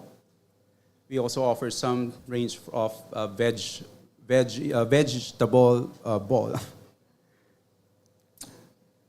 Why plant-based? Of course, plant-based is very sustainable. It's less resources to grow, less water, less soil. Of course, it's less carbon footprint. It's affordable for the many. At the same time, it's healthy and tasty. Aside from the meatballs, we also have ASC certified salmon, Aquaculture Stewardship Council approved. So basically, our salmon is not harvest from the wild. We have our farm somewhere in Scandinavian country or ocean or sea that we culture this salmon and we use this to sell in our IKEA stores. We also have a UTZ certified coffee, which is based on sustainable and responsible farming for coffee. The next slide, please. Of course, sustainable functions. As IKEA, we are home furnishing specialists. We focus more on not only on the range, but also having sustainable products. And next slide, please. From these beautiful room settings, we have sustainable products in most areas. We have LED bulb, recyclable battery. We have energy-saving appliances, our Lagan and Tilreda. We have food containers, water-saving taps for kitchens and also in bathroom as well. And we have hidden waste sorting solutions. So basically in all areas of the home, we have all the sustainability products. Moving forward, LED bulb uses 85% less energy and lasts 20 times longer. Next slide, please. Blackout curtains. They regulate heat and cold from both in and outside and noise. Next. Reusable containers store food longer, help us save leftovers and reduce waste. Our IKEA 365 food containers is very relevant during this festive season, Christmas, and also for the entire year because you can store and keep your food. And of course, we prevent waste. Our Lada rechargeable batteries. So this will help us to reuse your batteries. In 2020, September 2020, our IKEA of Sweden have announced that we're going to remove all alkaline batteries in our stores and replace it with the rechargeable batteries. So now all IKEA stores most selling of the IKEA Lada rechargeable batteries. And of course, in summary, number one, sustainable materials. As I've shared, we have used various type of materials in IKEA products. And of course, in functions. Next, please.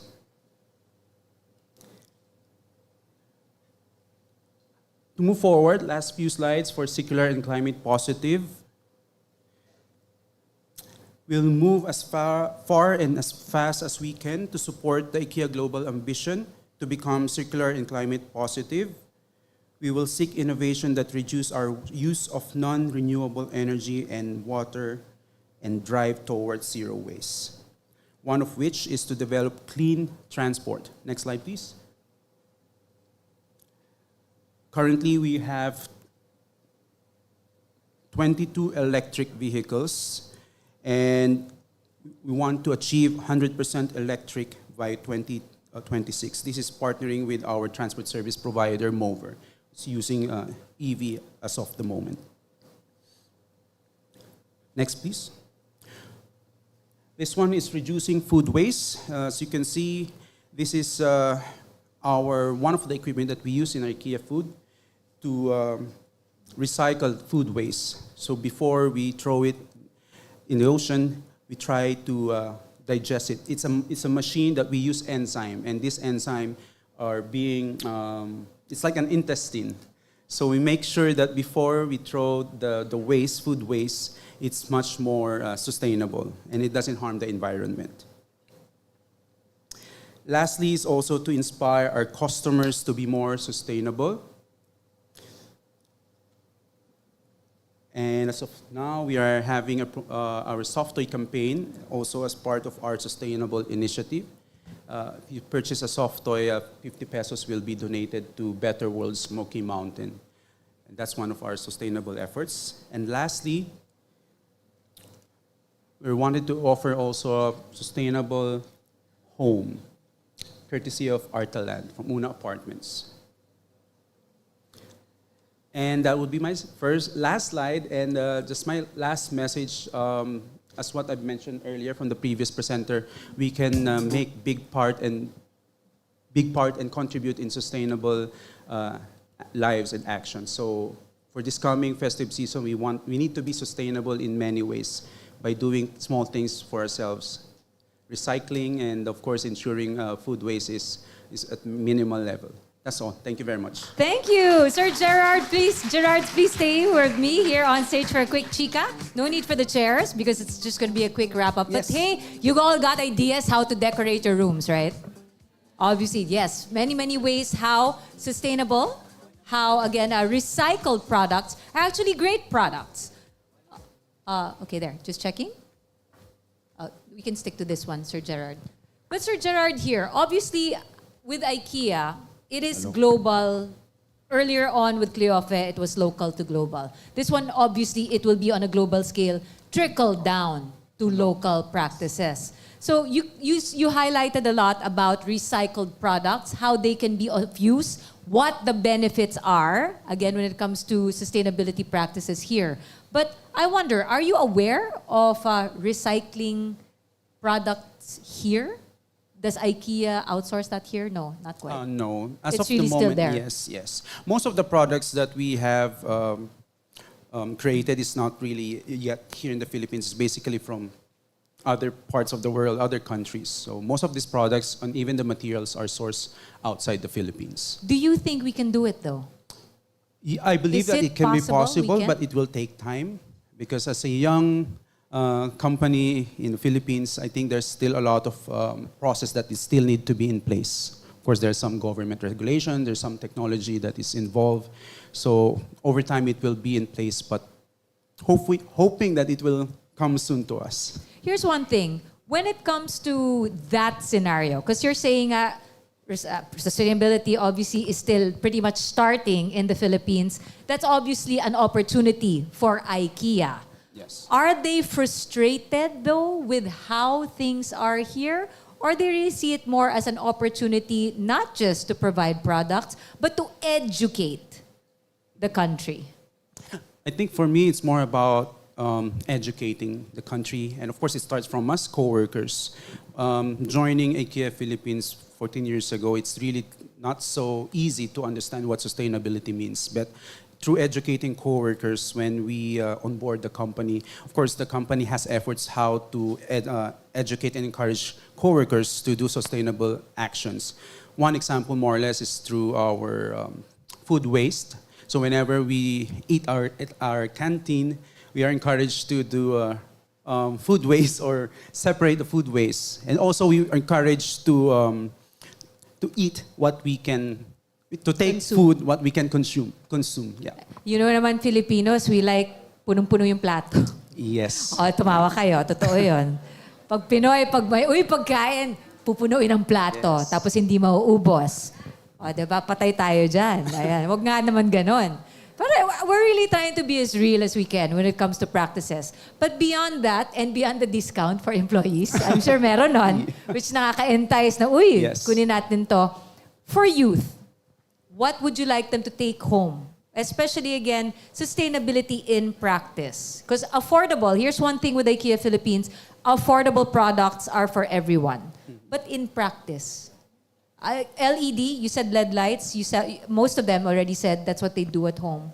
So maybe what else can they do? I think for the youth and for everyone, we just have to be mindful of things that we do, small things from home, school, at work. As what I mentioned earlier, having fracta bags with you whenever you go out for shopping or whatever you do outside to bring and put all your stuff. I think that would be helpful in the environment. So, and one more thing, of course, since Christmas is coming, food containers is really relevant. Oh, yeah. I think it's really, really important for us to save when it comes to food because, as you know, food cost is high nowadays. Yes. So if we have food containers like IKEA 365, then that would help us to be more sustainable by keeping and saving food leftover That's at true. home. Don't just, rely on paper plates, paper cups, and all that. Just bring your own. Correct. And then wash it when you get home. Yes. Please keep that in mind. Thank you, Mr. Gerard Thank Perlas you very from much. IKEA Thank you, Philippines. We're everyone. going to bring him back. And because you encourage them to shop, bring your own bags, well, 5 of you got your own tote bags today. I want to announce the first 5 winners of our tote bag. Mary Rosel Sorongon. Are you here? Umalis na si Mary. Mary Rosel Sorongon. Alcedric Garcia. Woohoo! Ayan, nandyan siya. Efren Joshua Rebancos. Wow, andito na siya. Athena Reyes. And Nicolai Arbues. Okay, please claim your tote bags at the registration area. You need to present an ID to verify that it is you. I'll be announcing 15 more winners before lunch break. But before that, let's move on to our third speaker this morning. By the way, as early as now also, I want to say, don't leave yet. Don't get your tote bag yet. May speaker pa. Okay. We have an online feedback form later, so please do fill that out. You get a chance to win prizes from Coca-Cola and Cadbury by filling out those online forms. Pero mamaya pa, pangatlong speaker pa lang tayo. Sige, ito na. Actually, this is the nice thing about the hospitality industry. Ms. Cleofe acknowledged them already, and you can really see the partnership and the collaboration within the industry. So now we have our friends from the Ascott Limited taking the stage. Let's give them a round of applause. They'll be sharing the Ascott Cares Sustainability and Travel Beyond efforts. We have with us the country general manager, Mr. Philip Barnes, and joining him is the assistant residence manager of Citadines Bay City, Manila, Miss Faith Quijano. She's also the sustainability champion of the Ascott Limited. Philip and Faith, take it away. Hi, Philip. Good morning. Sorry, I like to walk around, so the cameramen are going to get you busy for a couple of minutes while I talk here. Very, very privileged to be here today at the University of the Philippines. Thank you for inviting us. Quite a lot of our associates, the Ascott Limited, are alumni of UP, actually.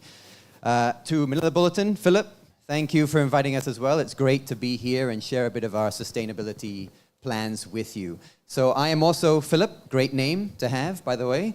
I'm the country general manager of the Ascott Limited, and you're very lucky today because I have our sustainability chair and champion, Faith, here. That's going to tell you a lot more about our initiatives here in the Philippines. So, if I may, I'll indulge you a little bit about the Ascott Limited and what we've done from a global perspective, and then Faith will take it on from the local side. So, next slide, please. Next slide, please. So, before I get into the presentation of the Ascott Limited, I have a question. Now, there is no right answer, but there is a wrong answer.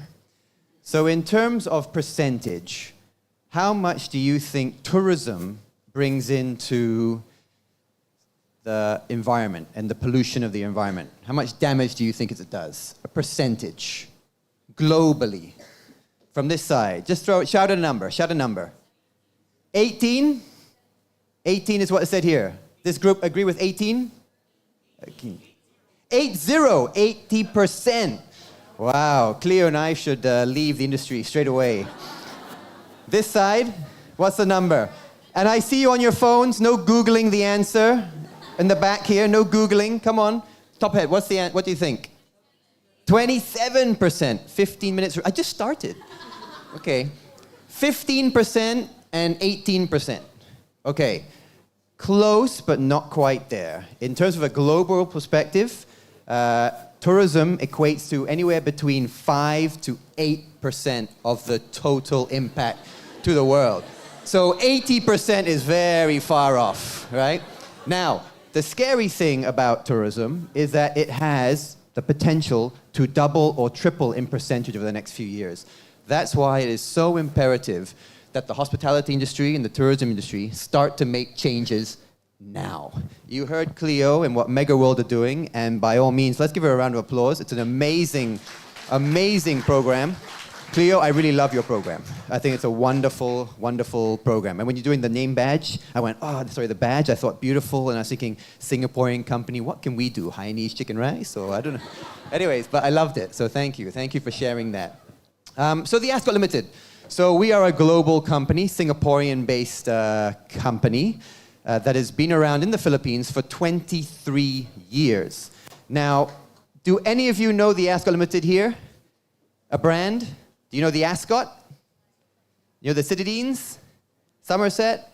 Life? Someone said Life. Who said Life? Anybody say Life? I heard Life. Okay.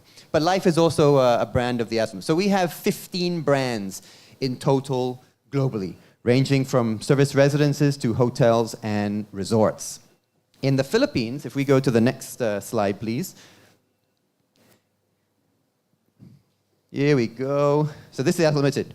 So Singaporean-based company. Most of our properties are Asia-Pacific related. The two biggest countries in terms of properties and size is one, China, with over 200 properties, and Indonesia with over just under 180 properties in that country alone. So for the Philippines, how big are we? Well, next slide, the Philippines, we are 31 properties in the country. Is that my timer? I'm stopping.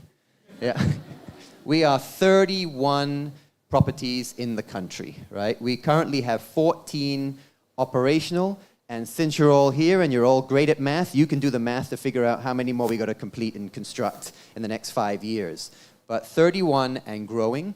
This is service residences and resorts.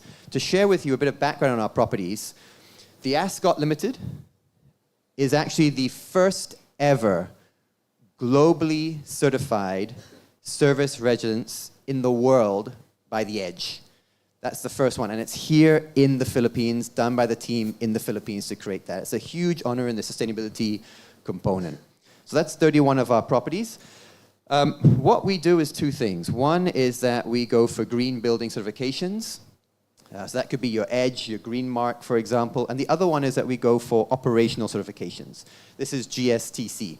This is a globally recognized program to certify operational excellence in terms of sustainability initiatives. So we have been actually one of the first hospitality companies recognized with them for rolling this out. And I'm pleased to share that in the Philippines by 2024, every single property that is operating will be certified for sustainability initiatives to the global standard. So that's a good initiative for us to have. Next slide, if we may. So, why am I here? I'm here to talk about Ascott Cares. I do a little bit of marketing. Do we have any shirts that we can give away? No? No? Okay, well, Ikea is giving promos, so we should give away some shirts or something. Anyways, the Ascott Cares is based on a few pillars, obviously from Cares. So obviously we got community, alliance, respect, environment, supply chain. Did I get that right? I got that right. Okay, good.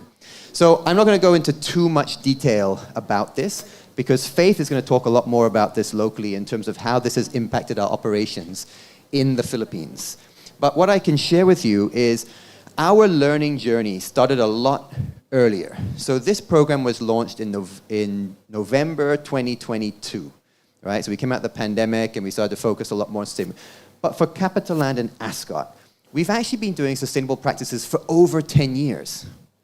The problem is that we looked at it from a target-centric environment. We said by 2030 we'll achieve this, by 2050 we'll achieve that, and that's all great. But Cleo announced it earlier. You can have any target you want, but if the people don't buy in and it's not part of your company culture, it will not move. And so what happened was we created the Ascott Cares framework that allowed the company to evolve its culture to focus more in regards to sustainability and what we need to do as individuals. If you think about it, leadership can say anything they want in terms of what they want to do, but the leaders are not the ones who do everything, right? They're just the messenger. So how did we do it? We looked at a thing called Shifting the Elephant. I don't know if any of you have heard of it, but if you do want to read it, it's a book, Dan Heath, Shifting the Elephant. Basically, it highlighted that the leader cannot move the elephant unless it creates purpose. You need to create purpose for people to understand why they should be sustainable and what they can do, not only at work, but also at home. Everybody comes from different backgrounds, financially, socially, etc., location. So how do we understand what we need to do as a corporation to allow them to understand why we're doing it and buy into it? And that was what the Ascott Cares program was all about, that engagement, closing the gap. If we can go to the next slide, please. Bing. So what happened was we did a framework. And interestingly enough, the framework was based on one big decision. Ascott's global financial controller, the one that handles all the money, was also given the title of Chief Sustainability Officer. Now, you're thinking in your head, how does that work? Profits versus doing the right thing, right? Very Jekyll and Hyde. You all know Jekyll and Hyde? Read the book? Okay. I'll let you pick which side is Jekyll and which side's Hyde. But anyways, if you consider this, it made a huge change in how we started to think about things. We looked at it from a standpoint of any math problem or analysis can give you different answers. It's how you present it and how you look to solve it. The key thing that everybody keeps saying is that sustainability is more expensive. The truth of the matter is, it's not. It's the way you calculate.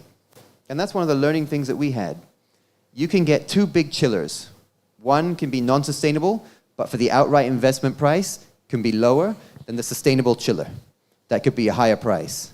But your return of investment in regards to over a 10-year period, that sustainable chiller gives you more returns, which actually makes it a more logical, cost-effective choice. This was the difference in thought process for us as a corporation with this role. And that has trended down now from global to country to property.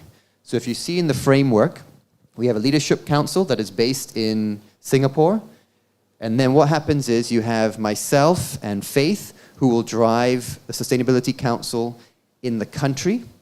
And then underneath that, all the property managers, hotel managers, resort managers, service residence managers, All the heads of department, engineering manager, housekeeping manager, security manager, guest service manager, they all have accountability and ownership towards sustainability.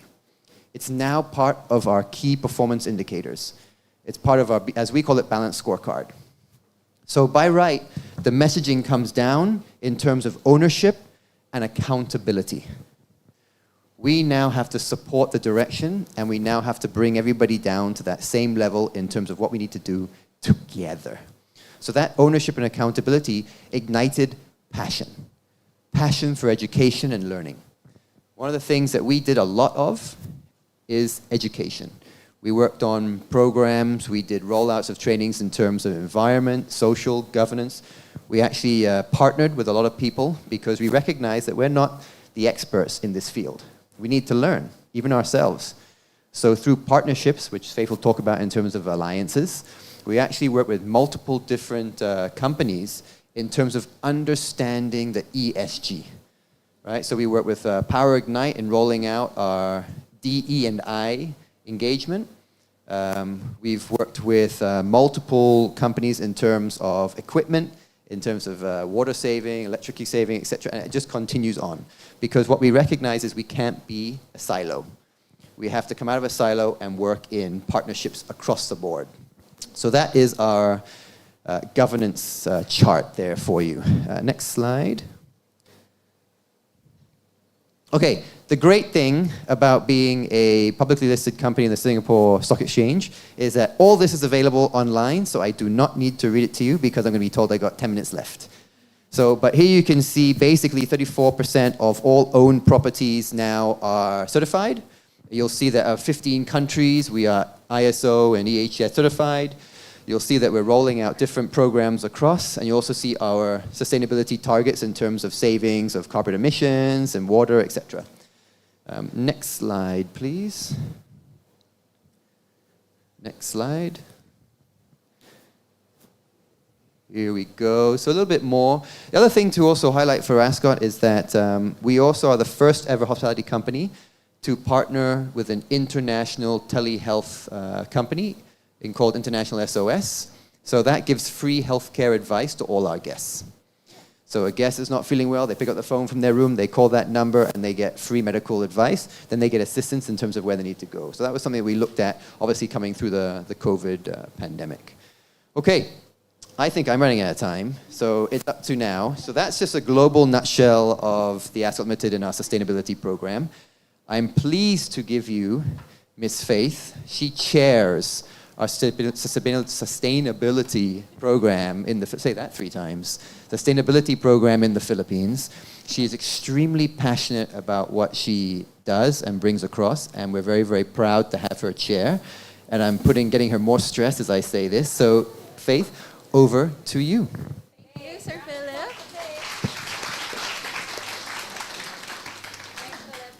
Good morning, everyone, and thank you, Sir Philip. So I'm here to introduce to you the local initiatives of the Ascott Limited Philippines. Next slide, please. We will be starting off with our first pillar that's called community. So with our growing global presence, we are in the position to make a larger positive impact in the communities we operate in. And we aspire to do good for the communities we touch through our operations. We prioritize local employment, mobilize staff, and develop partnerships to contribute skills and resources in supporting environmental and social causes. And speaking of social causes, next slide.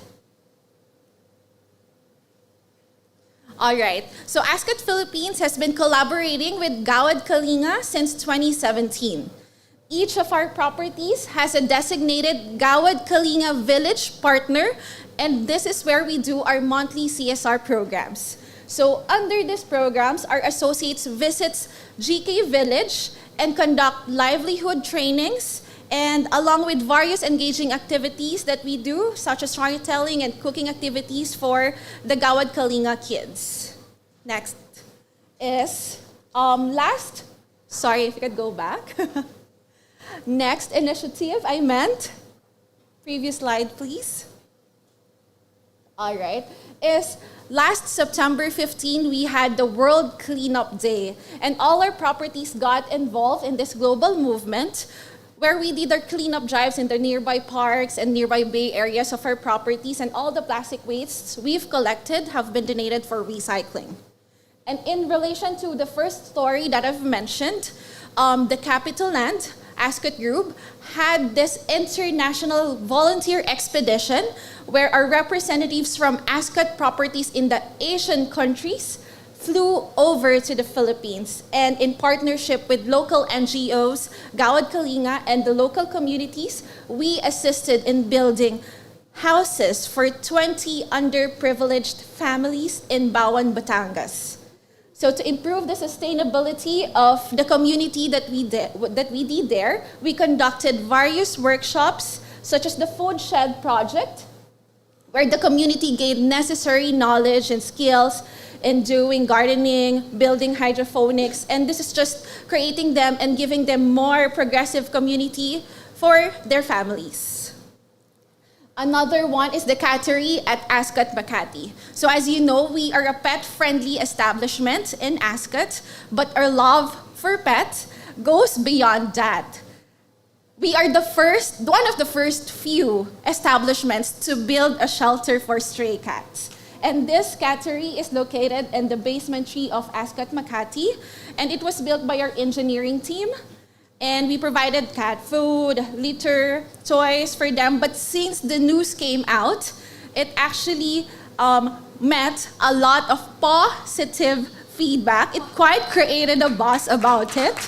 So some guests actually made a habit of visiting the cattery, and during this day, they were the ones who's feeding them. So another cattery was actually built in one of our citadines properties in Ortigas also. And to continue our partnership with Passion Project, we also had a pet adoption drive this Q1 in Ascott Makati. So there were 10 rescues that were up for adoption that event. And we are pleased to inform you that all 6 dogs and 4 cats were all adopted and they found their new home. So I'm not sure if you've also heard, but Passion's Project Shelter, who has been providing refuge to rescued strays in San Jose del Monte, Bulacan, for 4 years, announced their closure because the property is being sold. So another initiative that we did is we conducted a live selling for a cause to gather funds for them in finding a new location for their shelters.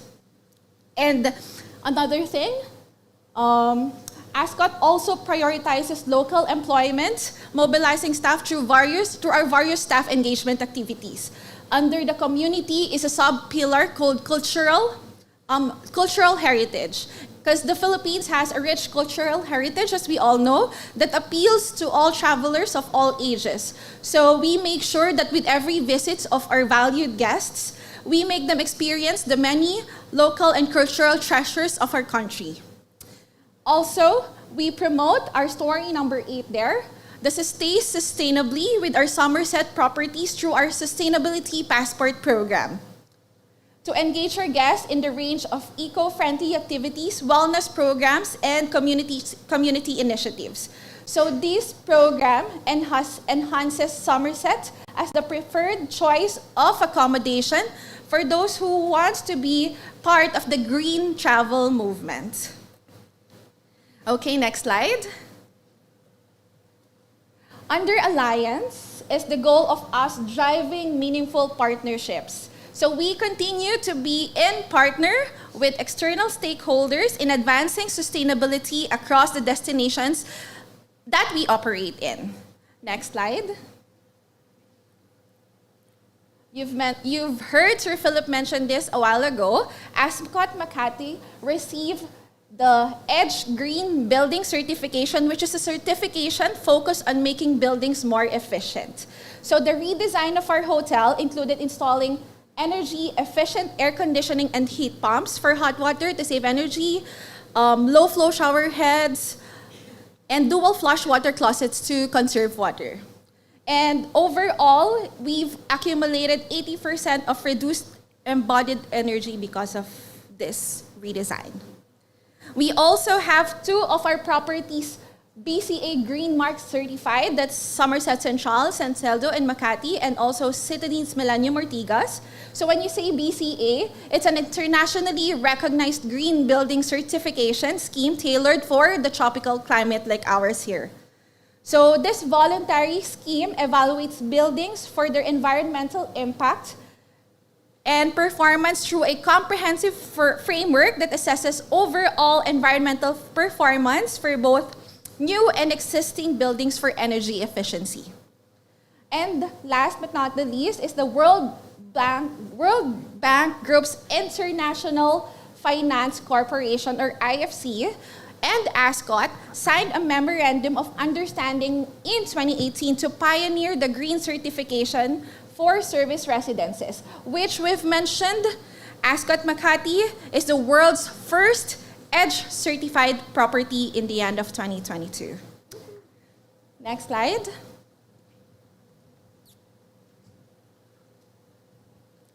Under our pillar respect is the people, because people stand in the heart of our business. And Ascott undertakes initiatives in areas including health and safety, diversity, equity and inclusion, DEI, human rights, and customer engagement. Next slide. I have two more pillars, sorry.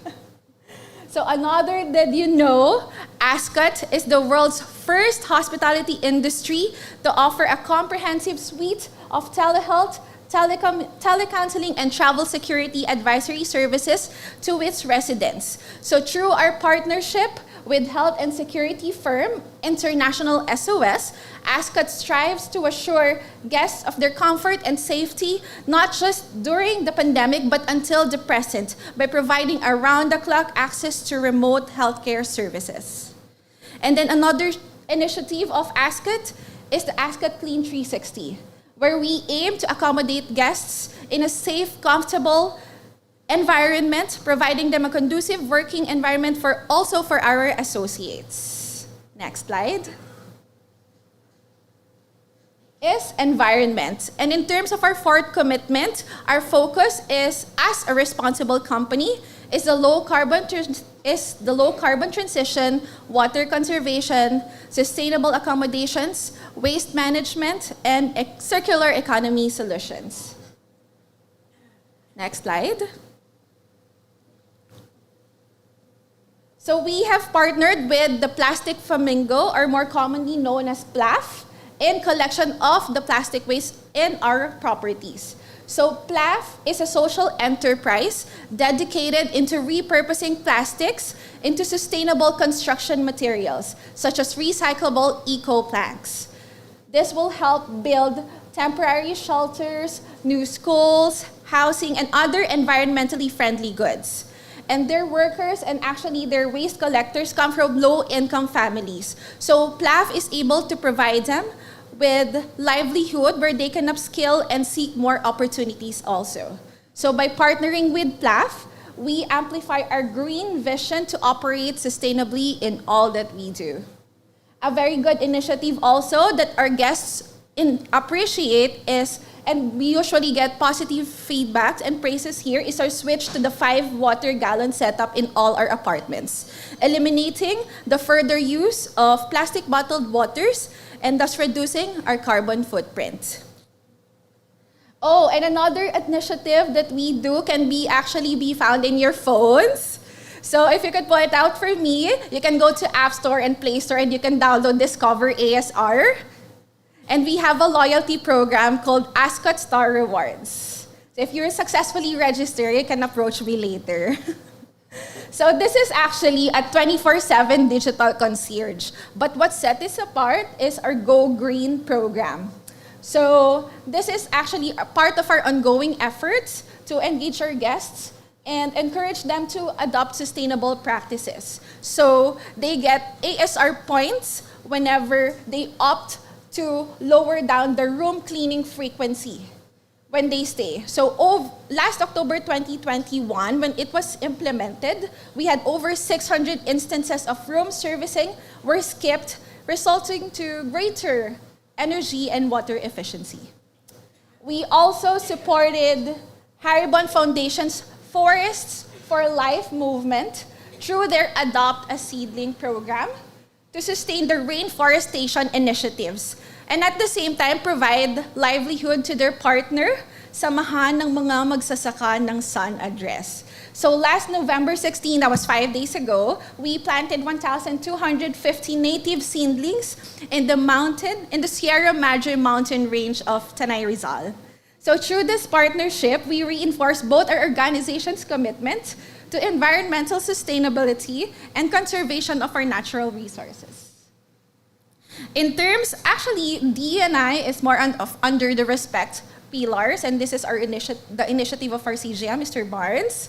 This is to enhance our staff awareness, fostering a more informed, fair, and inclusive workplace culture for all our employees. So we regularly review our hiring and promotion practices to ensure they do not discriminate against gender, age, ethnic background, religion, family, marital status, as well as their physical abilities. All right, next slide. And last but not the least, pillar, supply chain. At Ascott, we understand that our impact on the environment and society extends beyond our properties and guests to include our supply chain. Next slide. Of course, we favor environmentally sustainable, local, and fair trade products, utilizing sustainable packaging for our restaurants. We have also collaborated with Anthill Fabrics on the creation of our staff uniforms. So the accent on the uniforms, as you can see there, exhibits the Philippines weaving tradition. So we honor it by keeping our culture alive through the beautiful contemporary designs. So it's also good to note that Anthill Fabrics work with indigenous community enterprises across the Philippines, like in Cebu and South Cotabato. So these aren't just hand-woven, but heart-woven uniforms. In line with our Citadines brand signature for the love of coffee, we purchase and sell local coffee beans from various provinces in support of our local farmers. Tuburan Coffee, for example, is a social enterprise in Cebu who envisions coffee farming as their sustainable livelihood. Our products our paper products are FSC certified. So I've known you've heard it from Sir Gerald earlier when he talked.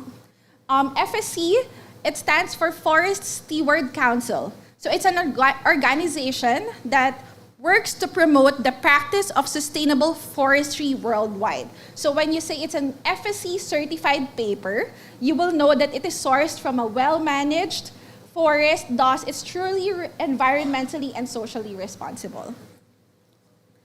In all our properties, we also made the switch to refillable bottles and biodegradable packaging, as well as the conversion of our plastic to wooden key cards and the switch of digital business cards to reduce our carbon footprints and reduce our plastic usage. Next slide. So these are just some of the best practices that we can further share with you, but I would not go really much deeper into these best practices. Next slide. Next slide, because I've discussed this earlier also. And that's it. Okay. Wow. So Record these time. are just some of the ways we did, but there's more to go. There's a lot we can do in any way to make a difference in trying to shift the elephants and educate ourselves more in the process. So it's an honor and a privilege to speak with you today on behalf of the Ascott Limited. Thank you. Faith, wait, stay where you are. Philip, come back here, please. Philip and Faith, just a quick Q&A because every speaker deserves a Q&A. And we do have one last speaker. She's going to be online in a very short while. But I just want to get a round of applause for Philip again and Faith. Thanks for staying with us, everybody. We're going to have one last speaker before lunch break. And by the way, there's free lunch for all the students here.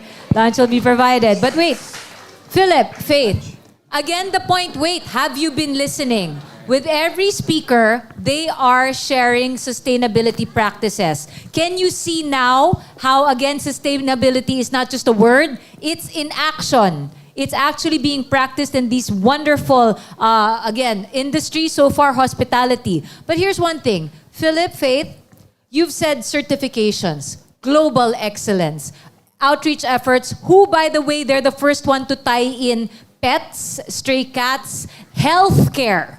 How health can come into the picture when it comes to sustainability practices, like free checkups for everyone who goes to the Ascott Limited.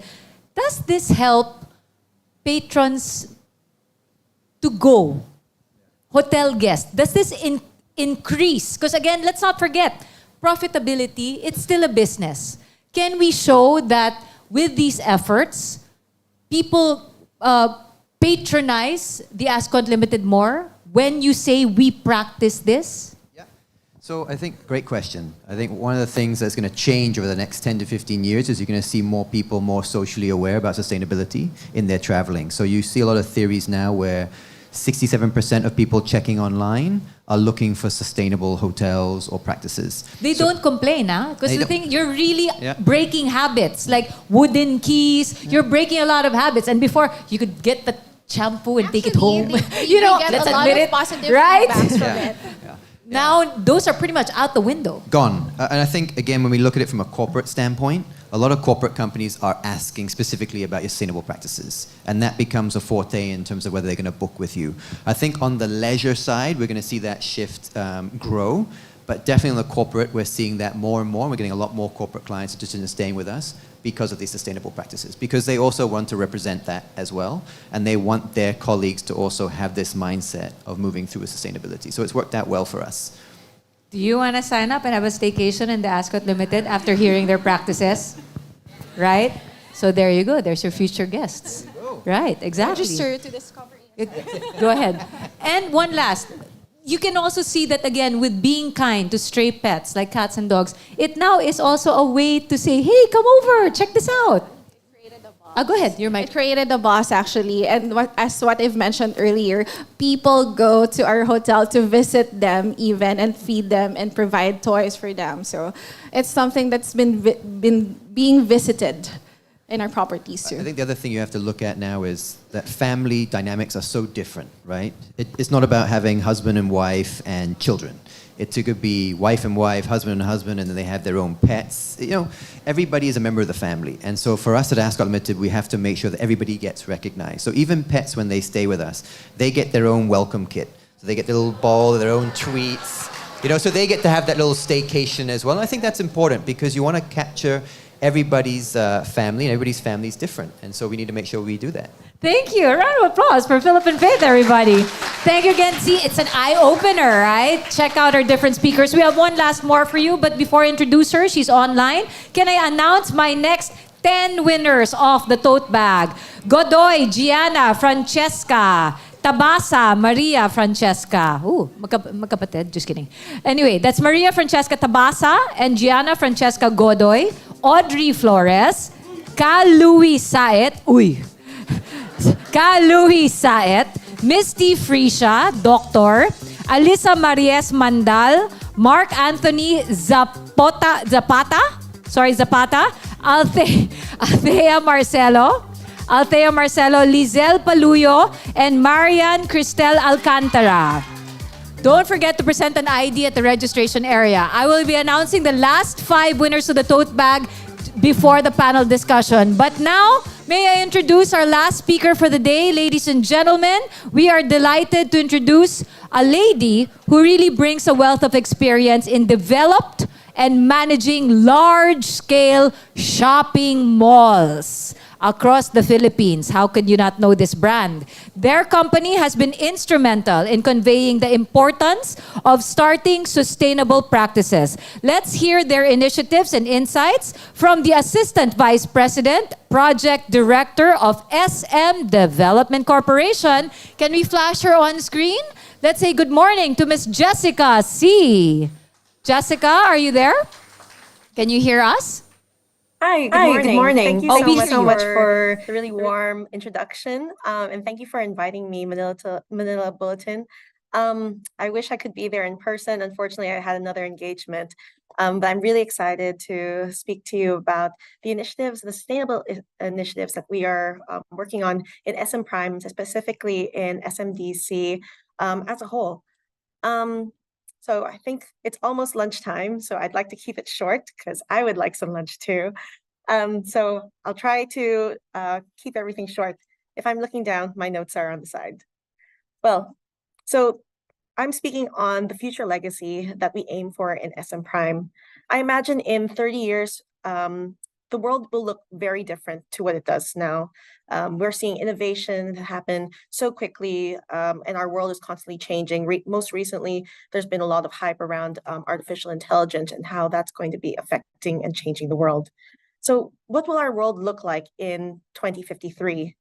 By then, we may see smart homes and self-driving cars as the norm. Maybe most things at work will be automated. And like I said, artificial intelligence could make our lives so much easier. But on the flip side of these technologies and innovations, the world will still be seeing struggles. We'll likely be having overcrowding, high energy rates, water scarcity, and food insecurity. It's a world that tries to get by with depleted resources, and it's a world that might have to endure extremely warm temperatures, pollutions, and other health threats that we are often seeing now, today. Certainly, this war of threats and disasters isn't a world we necessarily want to live in, and so why don't we together aim for a better future? It's hard to move forward today and envision the future without the proper foundation, which brings me to what we are doing in SM Prime. We owe our passion for doing good, for doing the right thing to our founder, my grandfather, Henry C. Sr. He believed that business is a socially inclusive force, and I'm proud to say that our company was built on a strong foundation of values. He envisioned the SM brand to open doors inclusively for people from all walks of life. These are people who can be our ordinary everyday shoppers at our malls. They could be our family of 5 or more having Sunday lunch together. They're the employees of our department stores, our banks, our tenants. They are you and me. We are simply following through with his vision of a better future with long-term goals. That said, SM has always stayed true to its roots. SM Prime advocates property developments that uphold communal values and uplift lives. Our business strategy adheres to a 4-pillar sustainability framework. Unfortunately, I don't have slides today, but I'll keep it simple. We follow the economy, people, environment, and community. The prudent use of natural resources is an integral part in our property operations, and having disaster resilience as an anchor in property design not only strengthens its value to the nation, economically and socially, it also engages our community with more empathy. As an example, at SMDC, our commitment to sustainability goes beyond the conventional image of sustainability. It goes further than just going green, or a common term today is greenwashing. It's about creating a harmonious balance between the economy, environment, and society. We were just learning about how things are always interconnected and how systems need to be thought of as a whole. And so that goes into how we devise our sustainability actions. For us, it's a holistic approach that transcends the boundaries of traditional development. The road to resiliency and sustainability for SMDC is paved with a meticulously master planning and design philosophy. Our projects are not only disaster ready, but also designed for longevity, ensuring intergenerational living. We conduct a thorough technical due diligence, utilizing technology and geographical data analysis to assess seismic, volcanic, and hydrometeorological hazards guaranteeing the safety and viability of our sites, which then turns for better livability for our residents. But sustainability for SMDC does not just stop at the construction and the blueprint. It extends to the very fabric of SMDC's communities. In 2022 alone, SMDC took significant strides with initiatives like the Good Guys Health and Wellness Caravan, which provided vaccinations, medical, and optical checkups for our communities and residents. Our weekend markets, which we offer in some of our select properties, offer a safe space for our resident entrepreneurs, connecting them with their neighbors and fostering a sense of community. We have a number of small businesses that are now quite successful, and they started with the weekend markets, selling to each other fruits, vegetables, baked goods. And we're proud to say that we've been able to see them start from literal homegrown businesses to what they are today. Through programs like the Good Guys Go Green and Good Guys Job Market, we've been actively promoting a sustainable lifestyle and creating employment opportunities within our communities and around the communities that we serve. SMDC's Ready to Rescue program goes beyond the confines of our development. It offers training to neighboring barangays, empowering them with essential skills, from first aid to community rescues, instilling a comprehensive understanding of sustainable risk reduction practices. These efforts go beyond the borders of our developments, reaching neighboring barangays and strengthening ties with local governments. It truly is a community aspect we're going for. We have to work together, not just within the confines of our developments, but around as well, and working with the larger institutions like the government. As we move forward, we are committed to developing and supporting activities that not only enhances the lives of our residents, but also contributes to the well-being of the larger community. So what is the most significant contribution SMDC has made for Filipinos? The answer lies in accessibility and vision. SMDC has made sustainable homes and condominium ownership accessible to more Filipinos, bridging the housing gap in the Philippines. Our chairman and founder, Henry C. Jr., envisioned SMDC as instrumental in building a nation of homeowners, we are proud to be on that journey. As we are nearing 2030 and the timelines set by the SDGs, we work with greater urgency now. SM Prime is known for focusing heavily on disaster risk reduction and resilience. Disaster preparedness and infrastructure resiliences are two of our biggest priorities. They are built into the entire development process, from site selection to construction and property management. An example of which is SM Marikina, where the area was initially a floodplain. So anytime there was medium to heavy rain, the communities around SM Marikina would be heavily flooded. SM Marikina was then built on stilts that served as water retention tanks so that when it does flood, water can be held and protect in the site, protecting not only the malls and the customers, but the larger community. We've also installed weather stations in a large number of our malls, which provide accurate and localized meteorological weather notifications for the residents around and for the community around to help them prepare better for their day. Most of all, we support communities that are affected by climate-related disasters. We explore multi-sectoral collaborations with the government, civil society, and environmental groups like WWF Philippines and Arise Philippines. These partnerships support the shift to a sustainable economy with the right policies that incentivize the transition to a low-carbon economy for the private sector. Beyond these commitments, we also invest in and implement many practical programs. This was clear when our corporate vision, This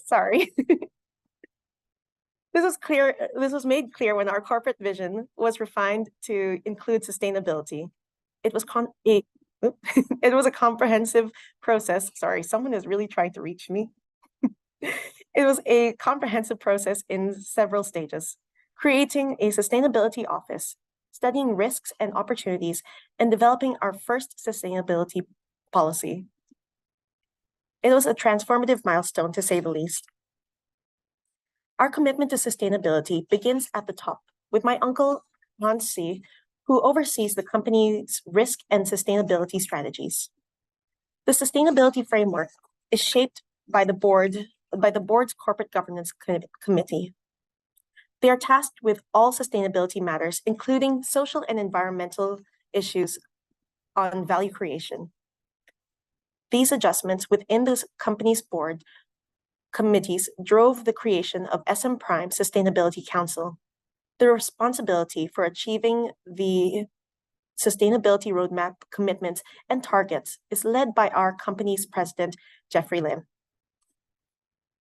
We strengthened our commitment to environmental protection by joining the task force of climate-related financial disclosures and by collaborating with WWF to address climate concerns to our operations. We stayed true to our path and our purpose by continually expanding our renewable energy portfolio through investing and implementing alternative energy measures, optimizing energy efficiency, and the efficient water management. We can always do more to curb climate change impacts. We know we can make a difference by ensuring that our environmental efforts go hand in hand with our entrepreneurial pursuits. This is why we tailor-fit our sustainability programs based on our expertise and sphere of interest to generate greater positive outcomes, no matter what initial challenges we may face. We are taking practical but significant steps towards a more sustainable future. For everyone at SM Prime, we know that creating a sustainable and resilient future is possible, but it requires everyone to work together. I ask you this question: what kind of world do we want to leave for our future generations? Thank you, and enjoy the rest of the day. Thanks, Jessica. Wait. Jessica, do we still have you? Sorry, just checking. Can you hear me? Yes, hi. Yes, okay. Oh, there you go. Hopefully it's not echoing. Jessica, just a quick question before we say goodbye. And there is a discussion we'd love for you to be part of. I love the applause. Check that out. Lots of hearts and lots of applause for Jessica. Jessica, you mentioned this was really started by your grandfather, of course, the late Henry C. Sr. And then you mentioned your uncle also at the helm. This is a part, and because we are talking to students here in UP, University of the Philippines, Diliman, this generation, your generation, is now in charge of leading the way, especially for a huge conglomerate like SM, all the companies under SM. Do you find this daunting or inspiring? Are you really taking the lead, or are you getting, because this is an area I would think you are more informed about than those before you. Is that a fact? I think so. Over the past few years, the need for sustainability to be incorporated into our everyday life practices have become increasingly evident. Every year, we are seeing the devastating effects of climate change and the effects that it has on not just human life, but on the total environment. No one, regardless of our age, gender, race, religion, or social class, has been left unaffected by climate change. So I think it is a huge burden that our generation has for to leave a better legacy for not just now, but for future generations. So we see an increasing number of disasters, both natural and man-made. Disaster risk resilience and reduction is actually probably one of my greatest advocacies within the company. And so I'm very passionate about making sure that we do have a place for people, or we do create safe places for people in the future. And we see that there are health impacts and loss of nature due to rising temperatures. So we want to prepare for that by thinking intentionally and having well-researched initiatives that we pull through into our development and into basically the fabric and well-being, the fabric and core of our business. So there you go. Be inspired by Jessica, everybody. This is now your generation leading the way. Jessica, please stay with us as I call back all of our speakers and two of our esteemed representatives from the University of the Philippines for a quick reaction on this morning's panel. Joining us from the University of the Philippines is Assistant Professor at Asian Institute of Tourism, Professor Richard Gonzalo. Good morning. And the Director of the UP CIFAL Philippines under the UN Institute for Training and Research, also an Associate Professor and has a PhD in Political Science and International Relations in Yonsei University. Say good morning to Dr. Michelle Palumbarit. Good morning, Professor and Doctor. Can I call back my wonderful speakers from Cleofe? Philip, sorry, there's a little stop over there. Gerard, Sir Gerard, there he is. And Jessica C is on screen. Everybody, let's take a seat. We don't want to be on stage, so we don't block Jessica. I'm going to hand the mic over first to our two professors, Professor and Doctor from UP. A reaction from four. That's a lot of info to take in this morning, but I hope you were inspired by what you heard from our presenters. Who would like to do this first? Dr. Palumbarit, would you like to go first? Ladies first. Reactions on sustainability practices presented by our speakers. Thank you for inviting me here. I really enjoyed the talks and the presentations. I'd like to raise important points, but I don't want to be villains of your lunches. Let me cut to the chase. I have just one or two questions, really. How do you, for all of you, I'm sure a few of you answered already my question. But the question really is, how do you communicate, your so-called green goals, vision, not only to your employees, but to the consumers of all ages? In a way, what I'm trying to ask is that, how do you creatively engage your consumers to make proactive, sustainable choices? Ooh, is this a marketing question? Yeah, is it going to be more? Nakatingin ka Ikea, oh. Gerard, bakit Ikea again? I'll start. Okay, go ahead, Gerard. I think for me, coming from a store, I work also from Ikea store in Singapore and in Thailand. I think for us to communicate the message and especially the benefits of every product that we produce is important. And I think we encourage customers to read because there's a lot of informations and communications inside the Ikea store. And every product that we show is really important for them to understand and what is it made of. Especially for products such as tables. Nowadays, we use a lot of bamboo materials, which is really easy to produce, and it's much more faster than the normal wood.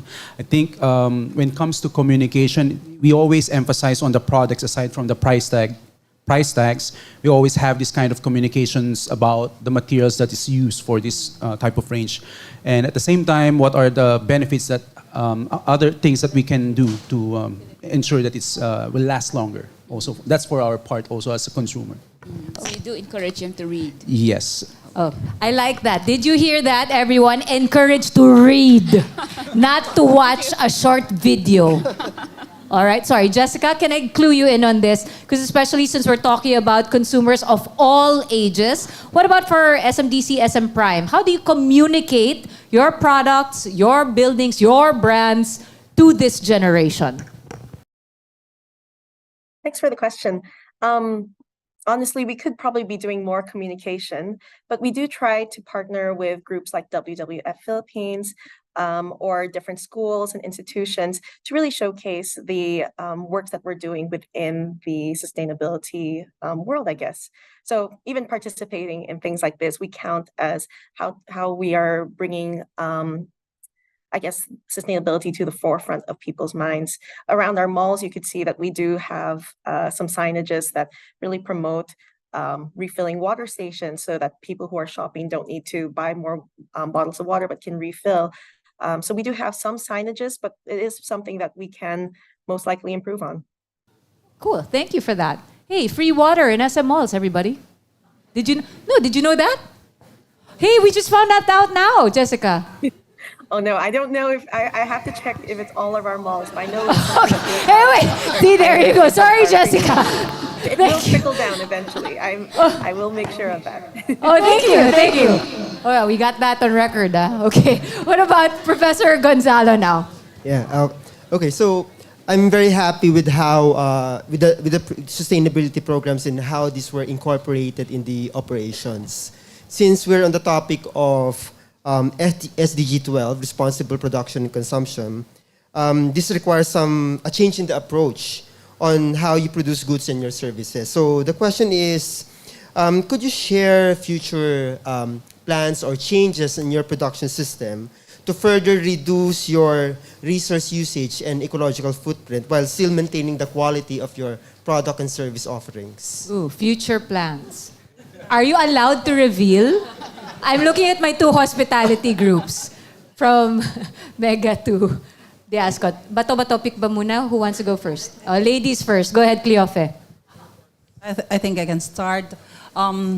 In the presentations of both brands, I think we've been able to show how we've been gradually transitioning across many touch points, including the common plastic amenities, the availability of bigger container, water containers, so that there's limited use of PET bottles. Even in the front of culinary, we've slowly made sure that even in the entire food chain, we already connect with farms. And there are farmers that we actually get to activate. So the consciousness of and the deliberate effort of making sure that the entire ecosystem is leading towards sustainability is there. I know there will be more. In fact, as I explained of our Sampaguita journey, in the process of making sure that we maximize all potential facets, there are a lot of additives in the program that we really find as a wow. There are more that we can do. And if you see the areas in the hospitality industry, yeah, we're not 80% contributors, guys, but just 8%. But with the consciousness of all brands, I think there will be more improvement in the years to come. There's more and more clamor across guests for choices of brands where they stay, where sustainability is really very much amplified. Thank you, Cleofe. What about from our friend, the Ascott Limited? Future plans. I think it's a great question. There's a lot of context that you got to look into this when you want to roll out a real foolproof 100% sustainability program. So one of the things that we've done is we've actually worked with all our vendors and suppliers, over 350 to 400 suppliers, and we've actually documented that they have to be green-friendly suppliers moving forward. If you want to work with Ascott Limited, you have to do that. So there's a 100% sign-up rate that goes into all our suppliers to do that. The other element... Thank you. The other element is that we've also got to educate our vendors as well in terms of bringing out the supply chain through. So we do obviously the farm to table component with our suppliers in terms of eco-friendly products. The other element from our operations standpoint is that from just the associates' understanding of the materials that we use as well and where they come from, and understanding the education of that. Because that word of mouth kind of articulation of communication goes a long way with the guest experience side of things. So for the Ascott side of things, we look at building people, building communities. So each property has either local art, local materials that are spread around, whether it be the room or the public areas, or as you saw in the uniform component. So we want to make sure that those touch points are also recognized as well. Yeah. Wonderful. Actually, I was gesturing to my 2 UP representatives here. I'd like to put the spotlight on them. Because I want to bring back the power to you, not just as teachers, but to the UP Diliman community as a whole. We are here to share practices, to start a conversation. So out of the 4 presenters this morning, what struck you the most? That you will find yourselves encouraging your students to apply from this morning. Go ahead, Professor Gonzalo. I love how your professors are now going to be put in the spotlight, by the way. Actually, what struck me the most is actually the sustainability reporting. Okay, because it's very difficult to act on sustainability challenges without having a picture of where you are. So the fact that our speakers are already showing that they're doing something about facilitating or incorporating sustainability practices in their operations, in how they engage their vendors, how they communicate with their consumers is a good start because it already puts the foundation or sets the trajectory for a behavior or organizational culture to embrace sustainable choices in your lifestyle. So that's actually the first part. And because it's actually my bias when it comes to reporting. I'm an accountant, and basically auditing this are actually good practices in order to inform management on what to do and to inform your stakeholders on where you are. Thank you for that. What about Dr. Palumbarit? I didn't expect this to be. I know. That's why I was already gesturing at you. No, but thank you for that question. What struck me really the most is the presentation of Cleofe. Really, it made me think about our very own, the Sampaguita, and what it can do for not only for Megaworld, but for the community. And it makes me think really, what about the other industries, other Philippine industries that can possibly be revived and where we all can benefit. And I think I'd like to talk about it to our students and the UP community. Thank You you, know Doc. where you're going. Lisa, can I share something? Thank you. Go ahead, Cleofe. That'll be our inspiration as well. Okay. Thank you. Feel the love. Okay, before we let go of our panelists, final word. We are talking to students. I'm going to go with Jessica first. Final word of encouragement, because if not now, Jessica, would you like to start? Sure. Ooh. I guess there's a lot of news that the future can be scary and unsure, and there's a lot of, I guess, unsureness and pessimism in the world. But I think that we really need to see the future as a possible opportunity for a better future. So I think that is our responsibility for this generation to really work together and think optimistically for a better future together. Thank you for that. Bye, Jessica. We'll say, oh, wait, no. Before we say bye, we would want you to stay for a photo op, but can I hear from my panelists first? Another lady first, Cleofe. Final message to our students. Yeah, I think I want to encourage everyone to be yourself, to be yourselves. I am a managing director at work, but I'm a mother of 4, and I'm a grandmother of 1. Yes, because if you focus on who you are as a person, you'll really have deeper reasons to go for what you have to deliver academically and professionally for us. Gives you the boost to be okay where you are, to be satisfied of what you can offer to your friends, to your groups, and to the communities that you have influence over. You can be yourself and just try to find that reason why you want to put forward something that's meaningful. Thank you. Find your reasons. Dig deep, everybody. Gerard? For me, my message to everyone, we have to start from ourselves. I think at home, as what I mentioned earlier, it should start from us, from small things that we do. If all of us can contribute by recycling, by saving, I think the world Small will have ways. in small ways. You know, it doesn't have to be big efforts, but I think it should start from within, from ourselves, with our family and friends, at home, at school, at work. Yeah, that's all. Thank you. From LED lights to tote bags, which I will be announcing 5 more winners in a bit. But lastly, Philip, please. Wow, I got the last one, do I? For the students, it's very simple. Keep pushing the norm. Keep challenging, right? Don't stay quiet. Keep pushing, right? The reason why there's a huge push now is because this generation's coming through and they're expressing what they want to see done. So keep doing that. We encourage the same thing in our company as well, to speak up, highlight what we think we can improve on. I think that's always good to continue to talk about improvements and what we need to learn from as well. The other element I would say is 2 things. Listen and be kind. You got to listen to others as well and be kind when you're referring back. Well, that's what they did a good job on today. Everybody listen. So panelists and my UP professors, doctors, stand up please. And Jessica's there on screen. Let's have a group photo right here in front of the stage.